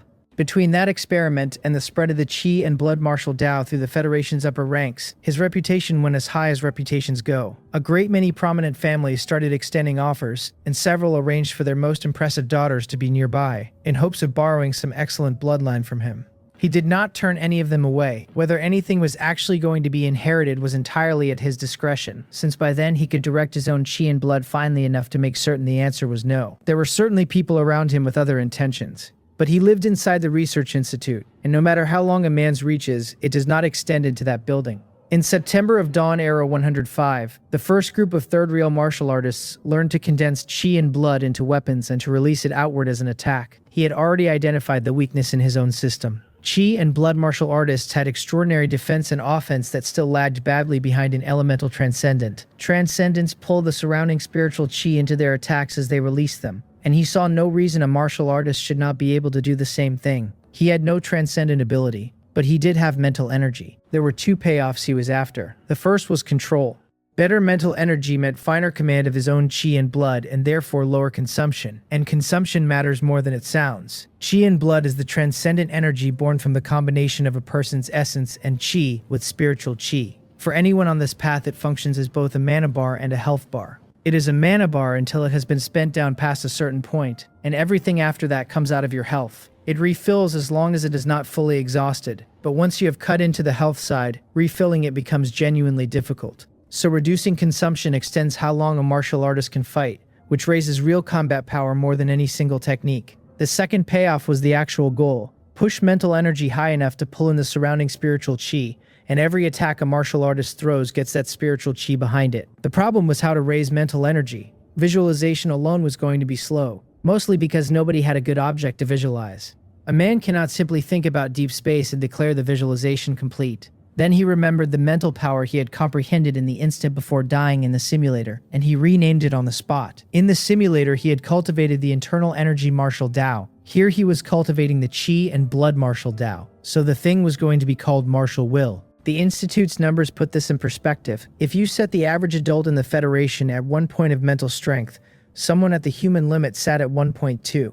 The average third real martial artist reached only 14 points, which showed that improving the body did drag the mind up with it, but not by much. Calculations said mental strength had to clear 20 points before a person could draw on the spiritual chi of heaven and earth, using chi and blood as the medium. There was a matching requirement on the chi and blood itself, and to command spiritual chi with the mind alone, without any medium, mental strength had to pass 50. His own, when they measured it, came out at an absurd 130. He suspected martial will was doing a good deal of that work. The method he had in mind counted as visualization anyway. The reason visualization had been so inefficient up to now was simply that nobody had a worthwhile object to hold in their head. So his plan was to put his own martial Dao intent into a painting, so that anyone who looked at the painting could perceive the intent inside it. A painting carrying his intent would make a far better visualization object than a vortex somebody imagined for themselves. In October of Dawn Era 105, after a long run of experiments, the Institute found a material that could actually hold his martial Dao intent,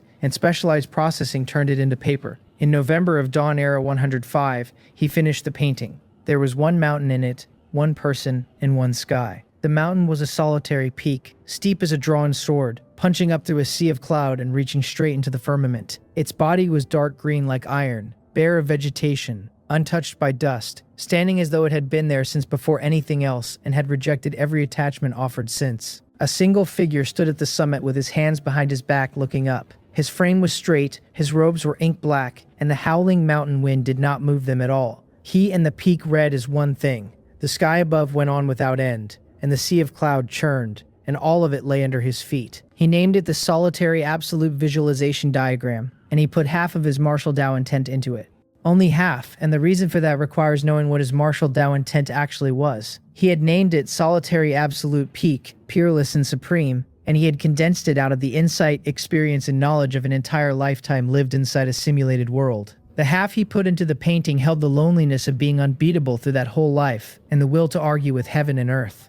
The other half was the imperial detachment, and the I alone am supreme of the years. After he unified the world. If he had put that half in too, and somebody had comprehended something from it, the results would have made his life considerably more complicated. With the painting finished, the rest was simple. He brought in a few third-reel martial artists to verify it. The instant they looked at it, all of them froze where they stood, held by the intent inside it, and it took a full minute before any of them could pull free. By the time they did, they were soaked through with sweat. They were mentally solid people, fortunately, and after 6 hours they had the diagram imprinted well enough to call it up in their minds whenever they wanted. The test results delighted everyone. Their mental energy had genuinely improved, and even without looking at the painting again, simply visualizing the imprinted copy kept improving it, though the longer they held the visualization, the more exhausted their spirits became. More and more third-reel martial artists came to see the diagram, and that was when everyone got a clear feel for what he was. Like the first group, every one of them was stunned the moment they saw it, and every one of them felt the invincible loneliness and the peerless spirit inside it.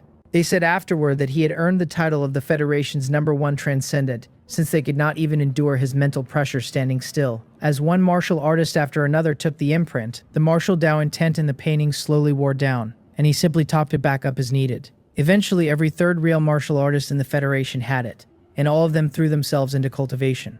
With the Federation's stock of spirit medicine accelerating mental recovery, the progress across the board was startling. Those spirit medicines had done a great deal for him too. The months he spent researching and painting the diagram burned through an enormous amount of mental energy, and without them the work would have taken far longer. Between the constant drain and the constant recovery, his own mental strength reached 140 points. There had been spirit medicines capable of raising mental energy since spiritual chi first appeared, but they were rare. Their effect also fell off sharply for anyone past 10 points, which meant they did almost nothing for him. The Federation had considered refining them into properly formulated potions to sharpen the effect, and had never had the spare capacity to get to it. In January of Dawn Era 106, somebody other than him finally pushed their mental strength past 20 points, and it surprised nobody at all that it was a mental-type transcendent. 20 points alone was not enough to command the spiritual chi of heaven and earth. A person also needed enough chi and blood to serve as the medium, and projections put that requirement at 300,000 kilograms of physical strength, which was the easy half of the problem because with the mental requirement met, raising the body was just a question of pouring resources into it. In February of Dawn Era 106, that transcendent hit 300,000 kilograms. At that level, his chi and blood could rise 100 meters off his body,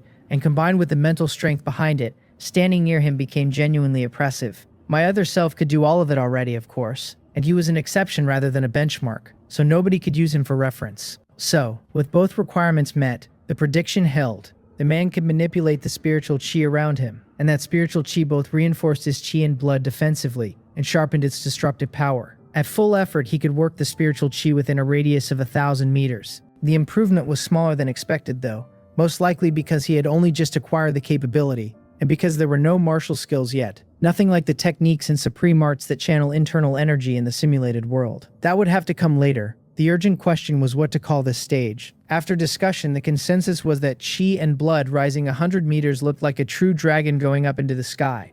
Commanding the spiritual chi of heaven and earth looked like a true dragon handling the powers of the world. So the fourth realm of the chi and blood like a dragon. In March of Dawn Era 106, a good many more people reached the fourth realm, and most of them were still mental-type transcendents, which was to be expected. Once a mental-type transcendent became a third-reel martial artist, their mental strength was already sitting around 17 or 18. Physical-type transcendents had the advantage in the early stretch of the chi and blood martial Tao. From the third realm to the fourth, the advantage flipped to the mental types, because the fourth realm requires body and mind advancing together, and the mind is the harder half. After the fourth realm arrived, the energy-type transcendents finally found their moment, and not through cultivation, through building martial skills. April, Dawn Era 106. A clear day, a testing ground at the Supernatural Management Bureau. Nam Qian stood across from my other self and warned him to be careful, since the move was brand new and he still could not control it properly. My other self told him he was 200 years too early to hurt him, and to stop talking and bring it. Not out of contempt, it was simply that a martial skill Nam Qian had finished writing last week was not going to do anything. Nam Qian was not offended. He had only warned him out of courtesy, and he knew exactly how far short of that his own strength fell. He set his stance and purple lightning erupted across his body. Lightning manifested out of his own chi and blood. Then all of it rushed into his fist, and as he punched, a fist print formed in the air and came across the ground at my other self. Thunder Fist. The instant that print appeared, every scrap of spiritual chi within 1,000 meters converged into it, and Nam Qian layered his own transcendent ability on top. The print grew and accelerated as it crossed the gap. 1,000 meters was nothing to it, and by the time it arrived, it had swollen to 10 meters across. My other self did not move. As the print came down on him, gold flashed through his eyes and he let out a long roar like a lion's. The sound carried his martial Tao will inside it and condensed into something physical. That devastating fist print hit it the way ice hits the noon sun, shattering 3 feet from his body and coming apart into sparks that filled the sky. Nam Qian smiled without much joy in it and said the gap was still too wide. He had known the result before he threw the punch. Watching his own full-strength attack get received that casually still hurt. That was the Federation's first martial skill. He had built Thunder Fist out of his lightning ability combined with a serious body of fist technique knowledge. He had been a lightning transcendent from the beginning, and more than 2 years had deepened his understanding of it considerably. At his current 4th realm cultivation, he could take the surrounding spiritual chi and convert it into lightning without touching his transcendent ability at all. And despite the plain name, the technique was not remotely plain. Cultivating Thunder Fist gave even a person with no transcendent ability the power to command thunder. Once the first martial skill existed, the rest came up like weeds after rain. Fire Transcendence built Fire Cloud Palm. Water Transcendence built 10,000 rivers returning to the sea. Wind Transcendence built Wind God Leg.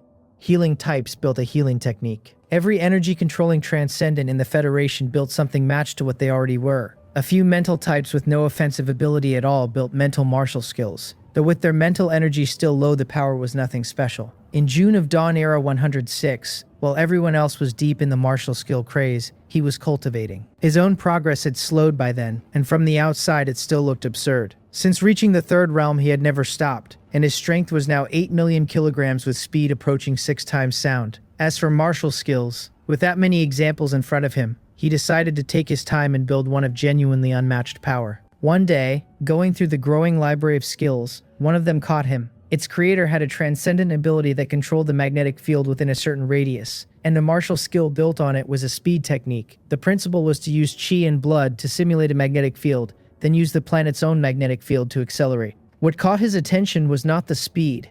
It was that chi and blood could simulate a magnetic field at all. If that was true, the functional range of chi and blood was far wider than he had assumed, and he had never once thought about it in those terms. So he went and found every transcendent whose ability let them fly. These were people with genuine flight, not telekinetic users, who fly by picking themselves up with a variant of mental energy. He had already tried to convert his own mental energy into something like telekinesis in order to get off the ground, and had failed to understand the underlying principles at all. At the time, he had assumed telekinetic flight was the simplest kind, and if he could not crack the simplest kind, the whole subject could wait. His reasoning was that a body would eventually just fly on its own once it reached a high enough realm. He had been wrong. Every other flight ability was actually simpler than telekinesis. They used spiritual chi to build a specialized energy that counteracts gravity, and that was the whole trick. Telekinesis as a mental energy variant is the profound one. After that, it was straightforward. He studied the flight abilities, worked out what the anti-gravity energy actually was, and worked out how spiritual chi converts into it. In July of Dawn Era 106, he had a method that let martial artists fly. The principle was simple enough. Use spiritual chi to form the energy that cancels gravity. Then use chi and blood to excite your own magnetic field, so it can feel the planets, and let the planet push you along.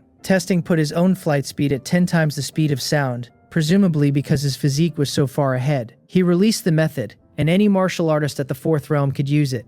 A freshly promoted 4th realm martial artist flew at twice the speed of sound. In October of Dawn Era 106, his strength reached 10 million kilograms and his flight speed reached 11 times sound. In January of Dawn Era 107, the day he came out of a cultivation session, an emergency summons arrived from the Federation's leadership. It called him to Skylight City for a meeting about the future of the entire human race. From the state of the person who delivered it, he knew this was serious. The Federation had transcendents who could see forward in time, and if they were convening urgently and requiring his attendance, something was coming for Blue Star. Since the Research Institute sat on the outskirts of Skylight City, the car the Federation sent had him at the federal government building quickly. The conference room turned out to be almost bare, and still somehow radiating technology, with a circular table in the middle that looked more advanced than the rest of it. He knew what the room was for. Federation projection technology let the East Continent and the West Continent sit at the same table. One side was already full, Nam Chian and the Dean of the Research Institute among them, and several people waved when he came in. There was exactly one seat left on the East Continent side, which meant he was last. The meeting opened and the far side of the table filled with projected figures from the West Continent, while his own side was simultaneously projected across the ocean. Then he learned what had happened. A transcendent with precognition had received something like an inspiration and had seen 5 years ahead. 5 years from now, Blue Star would go through a genuine spiritual chi tide. According to the vision, the surface area of Blue Star would expand to 100 times its current size, and the calculations put the resulting volume at 1,000 times what it is now. With that much volume, even at unchanged density, gravity would come out 10 times heavier than today, and no ordinary person alive could survive that environment. There was more. Since spiritual chi first appeared, the Federation had been using transcendent abilities to help supercomputers calculate the spiritual chi per cubic meter at locations worldwide. Those figures were then averaged into a single global concentration value. Set the value at 1 when spiritual chi first appeared, and 3 years of growth had brought it to 5. Normal projection had it reaching 10 in another 5 years. The tide was going to take it past 100, 20 times where it stood. Spiritual chi makes plants and animals evolve, and research already showed plants overgrowing wildly when spiritual chi is abundant. They get much larger, and most of the trees on the planet had already started growing without stopping. None of the evolved animals, plants, or insects could cause the Federation any trouble under its current firepower. But if the planet's surface expanded 100-fold, the distance between every town and city would multiply, and every settlement could become an island. Combine that isolation with a spiritual chi surge that accelerates every living thing's evolution, and human casualties were going to be severe, which was the point of the meeting. How to reduce those losses over the next 5 years. The first priority was obvious: raise the survival capability of ordinary people. At his suggestion, the Federation decided to open the basic body refining technique and version 3 of the advanced body refining technique to every human being on the planet. After all this time, the advanced technique had been upgraded again. The West Continent brought out its own contribution, a standardized enhancement agent they called the amplification potion. It could not push a person to the human limit by itself, but it accelerated cultivation. It also let the elderly practice the basic body refining technique at all, and it could be used to strengthen children's constitutions. Production cost was low, and with the Federation's resources it could be distributed worldwide. The seriously ill were less of a problem than they sounded, since most serious illnesses simply vanish once a person reaches the human limit.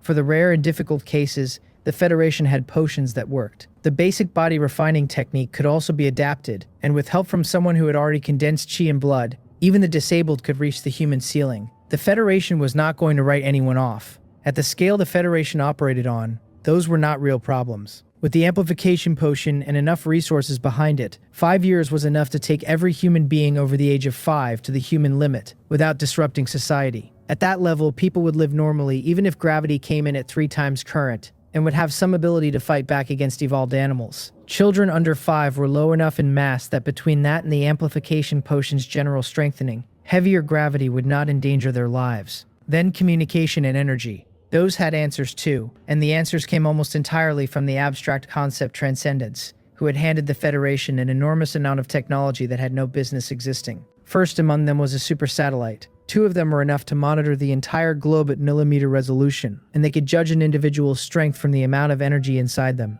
The laser weapons mounted on them could strike anywhere on the planet, with concentrated power over a rather small footprint. 6 had been built, and none had launched. If the surface expanded 100-fold, 40 would be needed for simultaneous global coverage. Manufacturing was mature enough by now that the remainder could be finished in under 3 years. After that, satellites would watch the whole world, anyone with a phone would stay in contact, and the evolved beasts could be suppressed properly. The meeting ran a full day and closed with a great many plans finalized. Everything after that was implementation. The first step was pushing the basic body refining technique out to the entire world over the internet, along with the truth about spiritual chi and about how much the world had already changed. Nobody could quite believe the planet had been transforming underneath them without their knowledge, but they trusted the Federation, and they started practicing. Once they started, they found it genuinely worked. That was when the general public understood they were already standing inside the wave, and that the only thing left to do was keep up.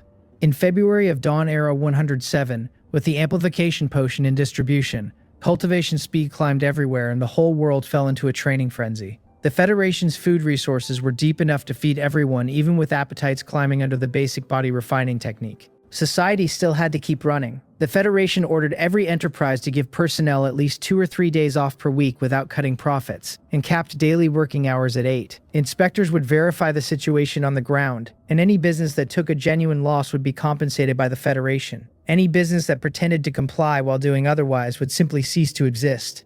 Students got the worst of it. Several subjects were added to the curriculum and 3 physical education periods went into every day. Later, to make sure nobody got ambitious, the Federation asked his permission and released the footage of him walking out of the nuclear detonation and standing through a mass transcendent assault. The video detonated. Nobody had expected the Federation to be holding something like that. It gave ordinary people real confidence that the future was survivable under the Federation's leadership, and it convinced a number of people with darker ideas to keep those ideas to themselves. So the whole world learned his face, and from that point he was genuinely, universally recognized as the #1 transcendent alive. In March of Dawn Era 107, life settled. The most anyone said to each other in passing was to ask whether they had trained today. In May of Dawn Era 107, most Federation soldiers had reached the human limit, and many had condensed chi and blood and become first real martial artists. Seeing that, he personally simplified the martial skills that all those transcendents had built, bringing them down to a level someone who had just condensed chi and blood could actually practice. Research had established that everyone has a natural affinity for some spiritual chi attribute, and that even ordinary people can convert chi and blood into the matching energy. His whole reason for simplifying was to raise the floor of low-rail martial artists before the tide arrived. In July of Dawn Era 107, transcendents kept appearing and the count reached 1 in every 10,000 people worldwide. The Federation projected 1 in 1,000 after the tide. Nobody knew what determined whether a person became a transcendent, though it clearly was not strength, since plenty of 3rd and 4th realm martial artists had never awakened anything. That was survivable, since not being a transcendent did not slow a person's growth much. Across the population as a whole, ordinary people were cultivating at close to transcendent pace. In September of Dawn Era 107, his strength reached 11 million kilograms and his speed reached 13 times sound. Under the tempering of chi and blood, his body had reached a state where his bones were like glazed glass, and his blood ran like red gold. He could manifest his chi and blood into an aura that soared visibly off him. That red gold chi and blood lit a radius of 100 miles, and because of his martial Tao will, the closer anyone stood while it was up, the heavier the pressure they felt. In October of Dawn Era 107, working from the solitary absolute visualization diagram and combining it with his own transcendent ability, Nam Qian comprehended a martial Tao will of his own, Anger Thunder. It made his techniques stronger, and it changed his lightning from something that only hurt bodies into something that could hurt spirits.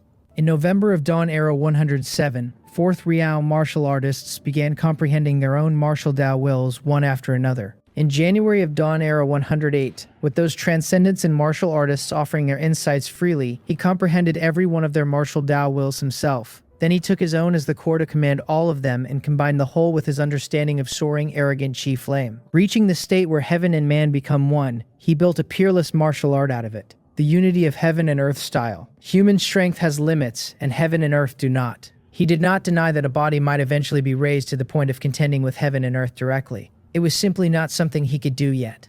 That was exactly why every martial art he had guided people to build was based on manipulating the spiritual chi of heaven and earth, rather than on raw output. When the unity of heaven and earth style goes out, his chi and blood phenomenon saturates the spiritual chi of heaven and earth around him. His martial Tao will then borrows that state where heaven and earth are born with him, and all things are one with him. From there it takes command of the power of heaven and earth throughout the range his chi and blood covers. At that moment, that range becomes his domain.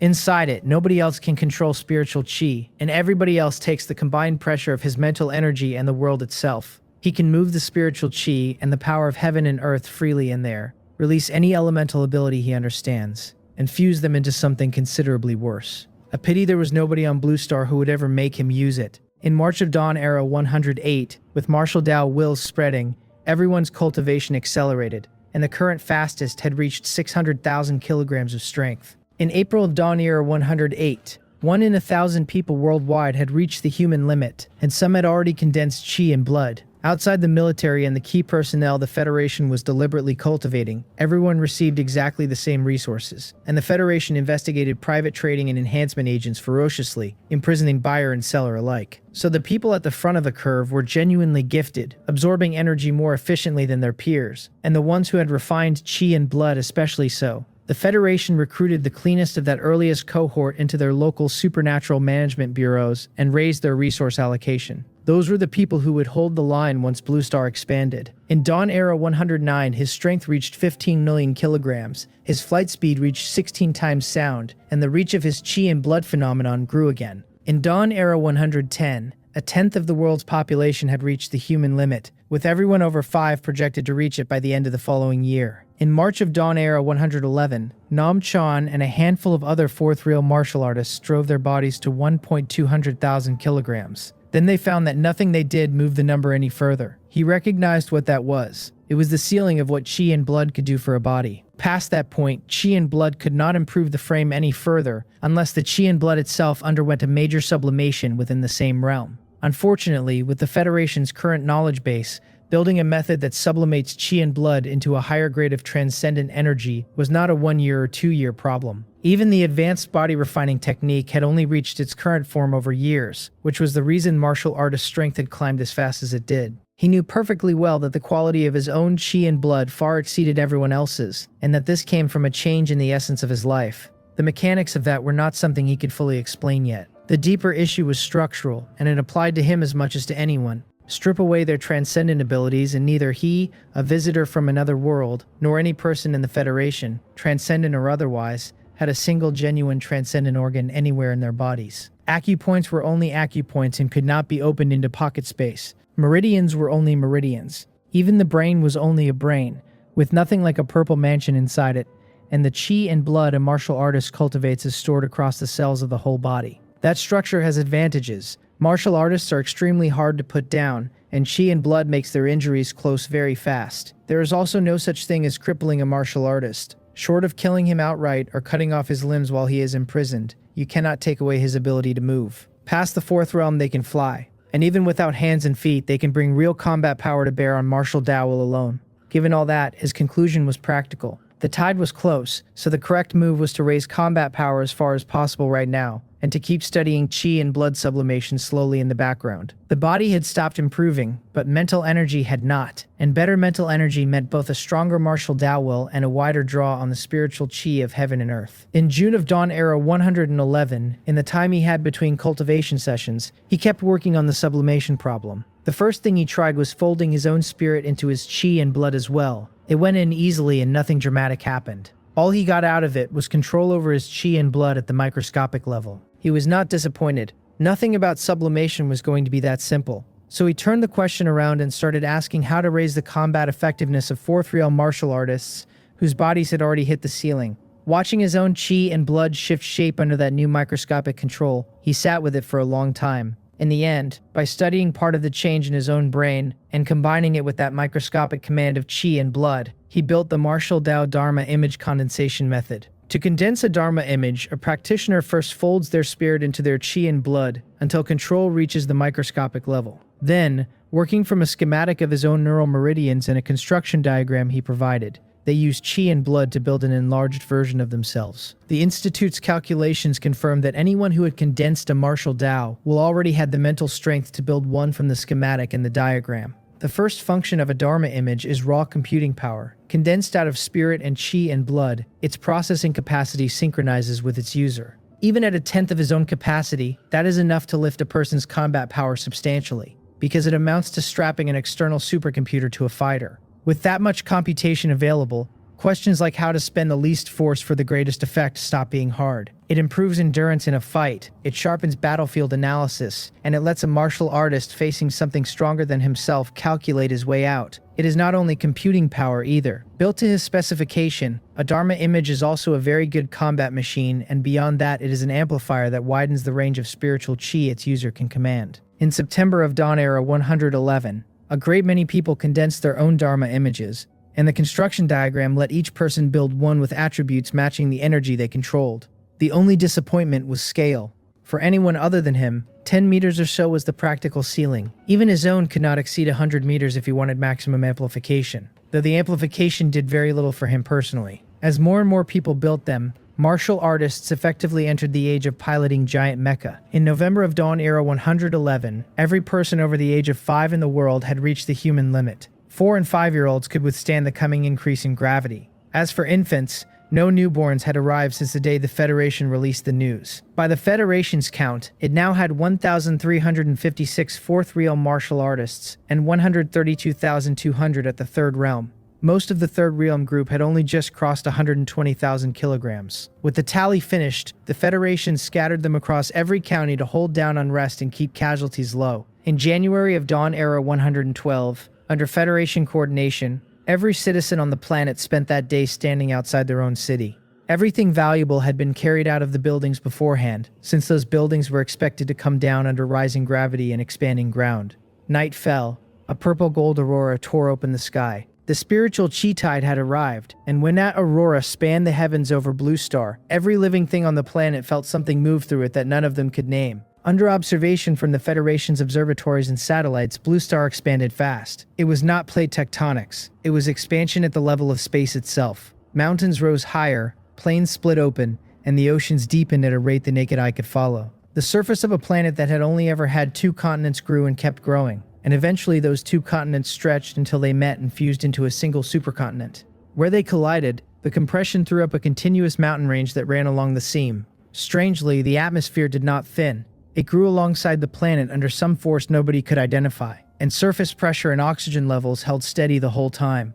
As the volume climbed, gravity climbed with it, and the Federation's satellites began falling out of orbit. The Federation had prepared for that, and brought the satellites and the unmanned stations down into the newly vast and much deeper oceans. Then 80 super satellites went up one after another, and the increased gravity did nothing to slow their ascent. Spiritual chi kept growing as the planet grew, and as it exploded outward, more organisms began evolving. Plants ran wild. Trees that had already evolved shot up 1,000 meters overnight, canopies blotting out the sky, becoming world trees whose roots drove through rock to drink spiritual chi straight out of the earth. More animals woke into intelligence. Predators exploded in size, and more of them awakened elemental control. Wolves the size of trucks breathing fire, birds calling down storms. Worst of all, organisms where only a fraction of individuals had been evolving, insects and fungi in particular, began evolving on a mass scale. A great many of them became lethal, fist-sized venomous bees and glowing mushrooms that released mental interference. Every piece of matter on the planet was strengthened by that tide. After 3 days it ended and the expansion stopped, and the surface area had grown exactly 100-fold as predicted. 2 things did not happen. The houses that should have been torn apart by the expanding ground did not collapse, and gravity did not go up 10-fold. It settled a little over 3 times the original. Satellite observations showed that villages, towns, and cities had not expanded at all. Only the distances between them had. His guess was that Blue Star is very probably a conscious thing. Too early to worry about though, since even if it is conscious, there is no way to talk to it. During those 3 days, most of the population used the surge in spiritual chi to condense their chi and blood and become martial artists. Then the Federation entered its own age of great infrastructure. First priority was cutting roads and reconnecting the county seats. Because the expansion had snapped electrical networks everywhere, the Federation's plan was to build a spirit energy tower in every county seat. Those towers convert spiritual chi into electricity efficiently enough to power a large city on their own. After that, the plan was to keep pushing the cities outward and claim more land. In February of Dawn Era 112, with the entire population turned into small supermen, the roads went in fast, and everything in the way got crushed flat. He came out of seclusion around then. Between the tide and a month of cultivation, his strength had reached 30 million kilograms and his flight speed 20 times sound. At the Federation's request, he used the unity of heaven and earth style on the mountain range dividing the 2 old continents. He cut a tunnel through it 10,000 meters wide and 1,000 miles long. It took him 3 hours. In March of Dawn Era 112, statistics put transcendence at 1 in 1,000 people worldwide. More transcendence meant more special abilities and a deeper talent pool. And after recruiting a wave of new researchers, Federation work on spiritual chi as a power source accelerated sharply. Alongside the building, everyone went treasure hunting. The tide had grown spirit medicines all through the forests and the deep mountains, and a single one could move a person's cultivation noticeably, so the whole world went looking. The Federation encouraged it, because the expanded Blue Star was simply too large for the government to comb through. Anyone who turned in a rare spirit medicine or mineral to their local bureau would be rewarded generously according to its value. In April of Dawn Era 112, with all those researchers on board, the Federation built a flying boat, powered by spiritual chi, modeled on flying boats and floating cities of cultivation novels. It carried 10,000 people and cruised at 300 kilometers per hour. In May of Dawn Era 112, the Federation built the kind of energy shield that used to exist only in films. Each one used its city's spirit energy tower as its core, and at maximum power could hold against continuous attack from a newly promoted fourth realm martial artist for 15 minutes. In June of Dawn Era 112, the Federation pushed hard on childbirth and started exploring the oceans in earnest. The deeper the exploration went, the clearer it became that the ocean is the most mysterious place on the planet. Down in the depths there were evolved beasts operating at the level of fourth realm martial artists. There were not many of them, fortunately, and against the sheer number of experts the Federation could field, those beasts ended up as dinner. High-grade seafood really is a different animal. Properly cooked, the freshness of it left him dazed. In Dawn Era 113, the Federation discovered that a year of living in high-concentration spiritual chi after the tide had quietly improved everyone on the planet. His read was that the life essence of Blue Star's people had risen, because the human physical limit had gone from 1,200 kilograms to 1,500, and lifespans had risen in proportion. A third realm martial artist used to live 200 years and now live past 230. Fourth realm martial artists live past 400, and those at the peak of the fourth realm with 1,500,000 kilograms of strength reached 500. The improvement in life essence had raised the fourth realm ceiling as well. The Federation also found that every child conceived and born after the tide came out with a deep natural affinity for spiritual chi and a powerful frame. Grown to adulthood, all of them would reach the current human limit of 1,500 kilograms. Setting aside genuine random awakenings, the average talent of that entire generation would exceed the generation raising them. In Dawn Era 114, the Federation's footprint had crossed the whole of the expanded Blue Star, and its survey of evolved creatures produced a taxonomy. One category kept roughly its original size but awakened transcendent-style abilities, showed considerable intelligence, and was not especially aggressive. The Federation called those spirit beasts. The other category grew enormous, with strength and defense to match, and while they were not especially vicious, they were not especially bright either. Those became giant beasts. Insects, plants, and similar organisms that were useful to humans and not aggressive were named spirit insects and spirit plants. Animals and insects that carried genuine malice toward humans became dead beasts and dead insects. With humanity's current strength, all dissent could be suppressed and everything else steamrolled. The Federation actually became concerned that the rarest spirit beasts might go extinct, dug out the conservation laws from before spiritual chi appeared, and passed the Spirit Beast Protection Act. In Dawn Era 115, research revealed that a spirit beast's transcendent ability can be inherited by its offspring, which is something humans cannot do.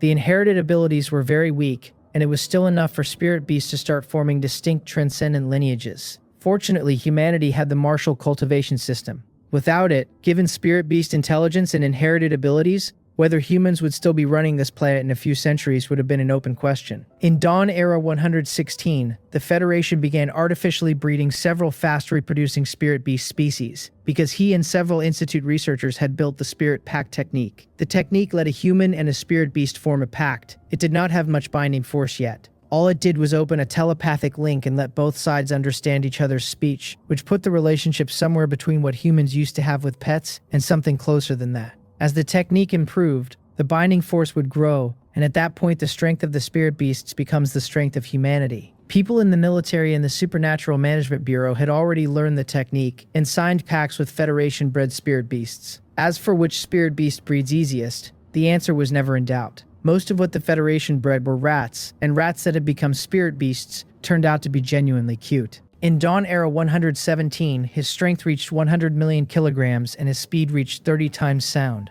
Fourth real martial artists had passed 100,000 in number, and third real martial artists ran into the millions. In Dawn Era 118, the Federation built its first spirit particle supercomputer, and the Federation's total computing power took an enormous jump. In Dawn Era 119, with the Institute behind him and that much computation available, he found a way for fourth real martial artists at the body's ceiling to break through again. The method was to imprint your own martial dowel onto every cell in your body, then comprehend a single element to a genuinely deep level. From there you use that element's energy, driven by your martial dao will, to refine every cell you have until your body's affinity for that element peaks. At that point, every cell in the body counts as a transcendent cell, and the person becomes a true transcendent being, capable of partial energy transformation. He called it the martial body condensation technique. It was still a hypothesis, and hypothesis need a volunteer, and the volunteer was of course the Federation's most willing test subject, Nam Chian.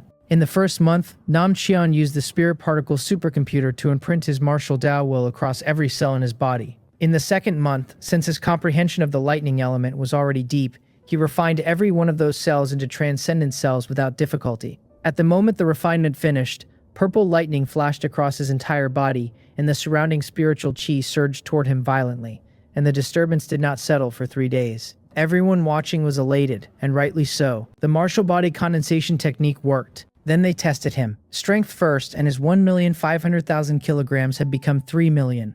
Doubled. Because his body had become a transcendent body, his chi and blood had also transformed into a different transcendent energy, which my other self named spirit power. Spirit power was less destructive and less corrosive than chi and blood in raw terms, but the force released when performing a martial art with the same amount of spiritual chi was far greater than chi and blood produced. With spirit power behind him, his flight speed as a partially energy transformed transcendent body reached 13 times sound, which was a very large jump. The strange part was that spirit power's energy level was not much higher than chi and blood's, and yet Nam Chian's body kept improving afterward, and not slowly either. The likely explanation was that becoming a transcendent body had massively widened the ceiling of the body itself. If someone who had never cultivated at all were born with a body like that, their human limit would obviously be far above 1,500 kilograms. Whatever the mechanism, the breakthrough was real and the strength gain was real. After discussion, they named the realm Nam Chian now occupied the 5th realm of the martial Tao, forging the martial body. It forges a transcendent body, extends lifespan to as much as 1,000 years, and grants command of the spiritual chi within a radius of 100 miles. In Dawn Era 120, martial artists sitting at the 4th realm ceiling started breaking into the 5th one after another.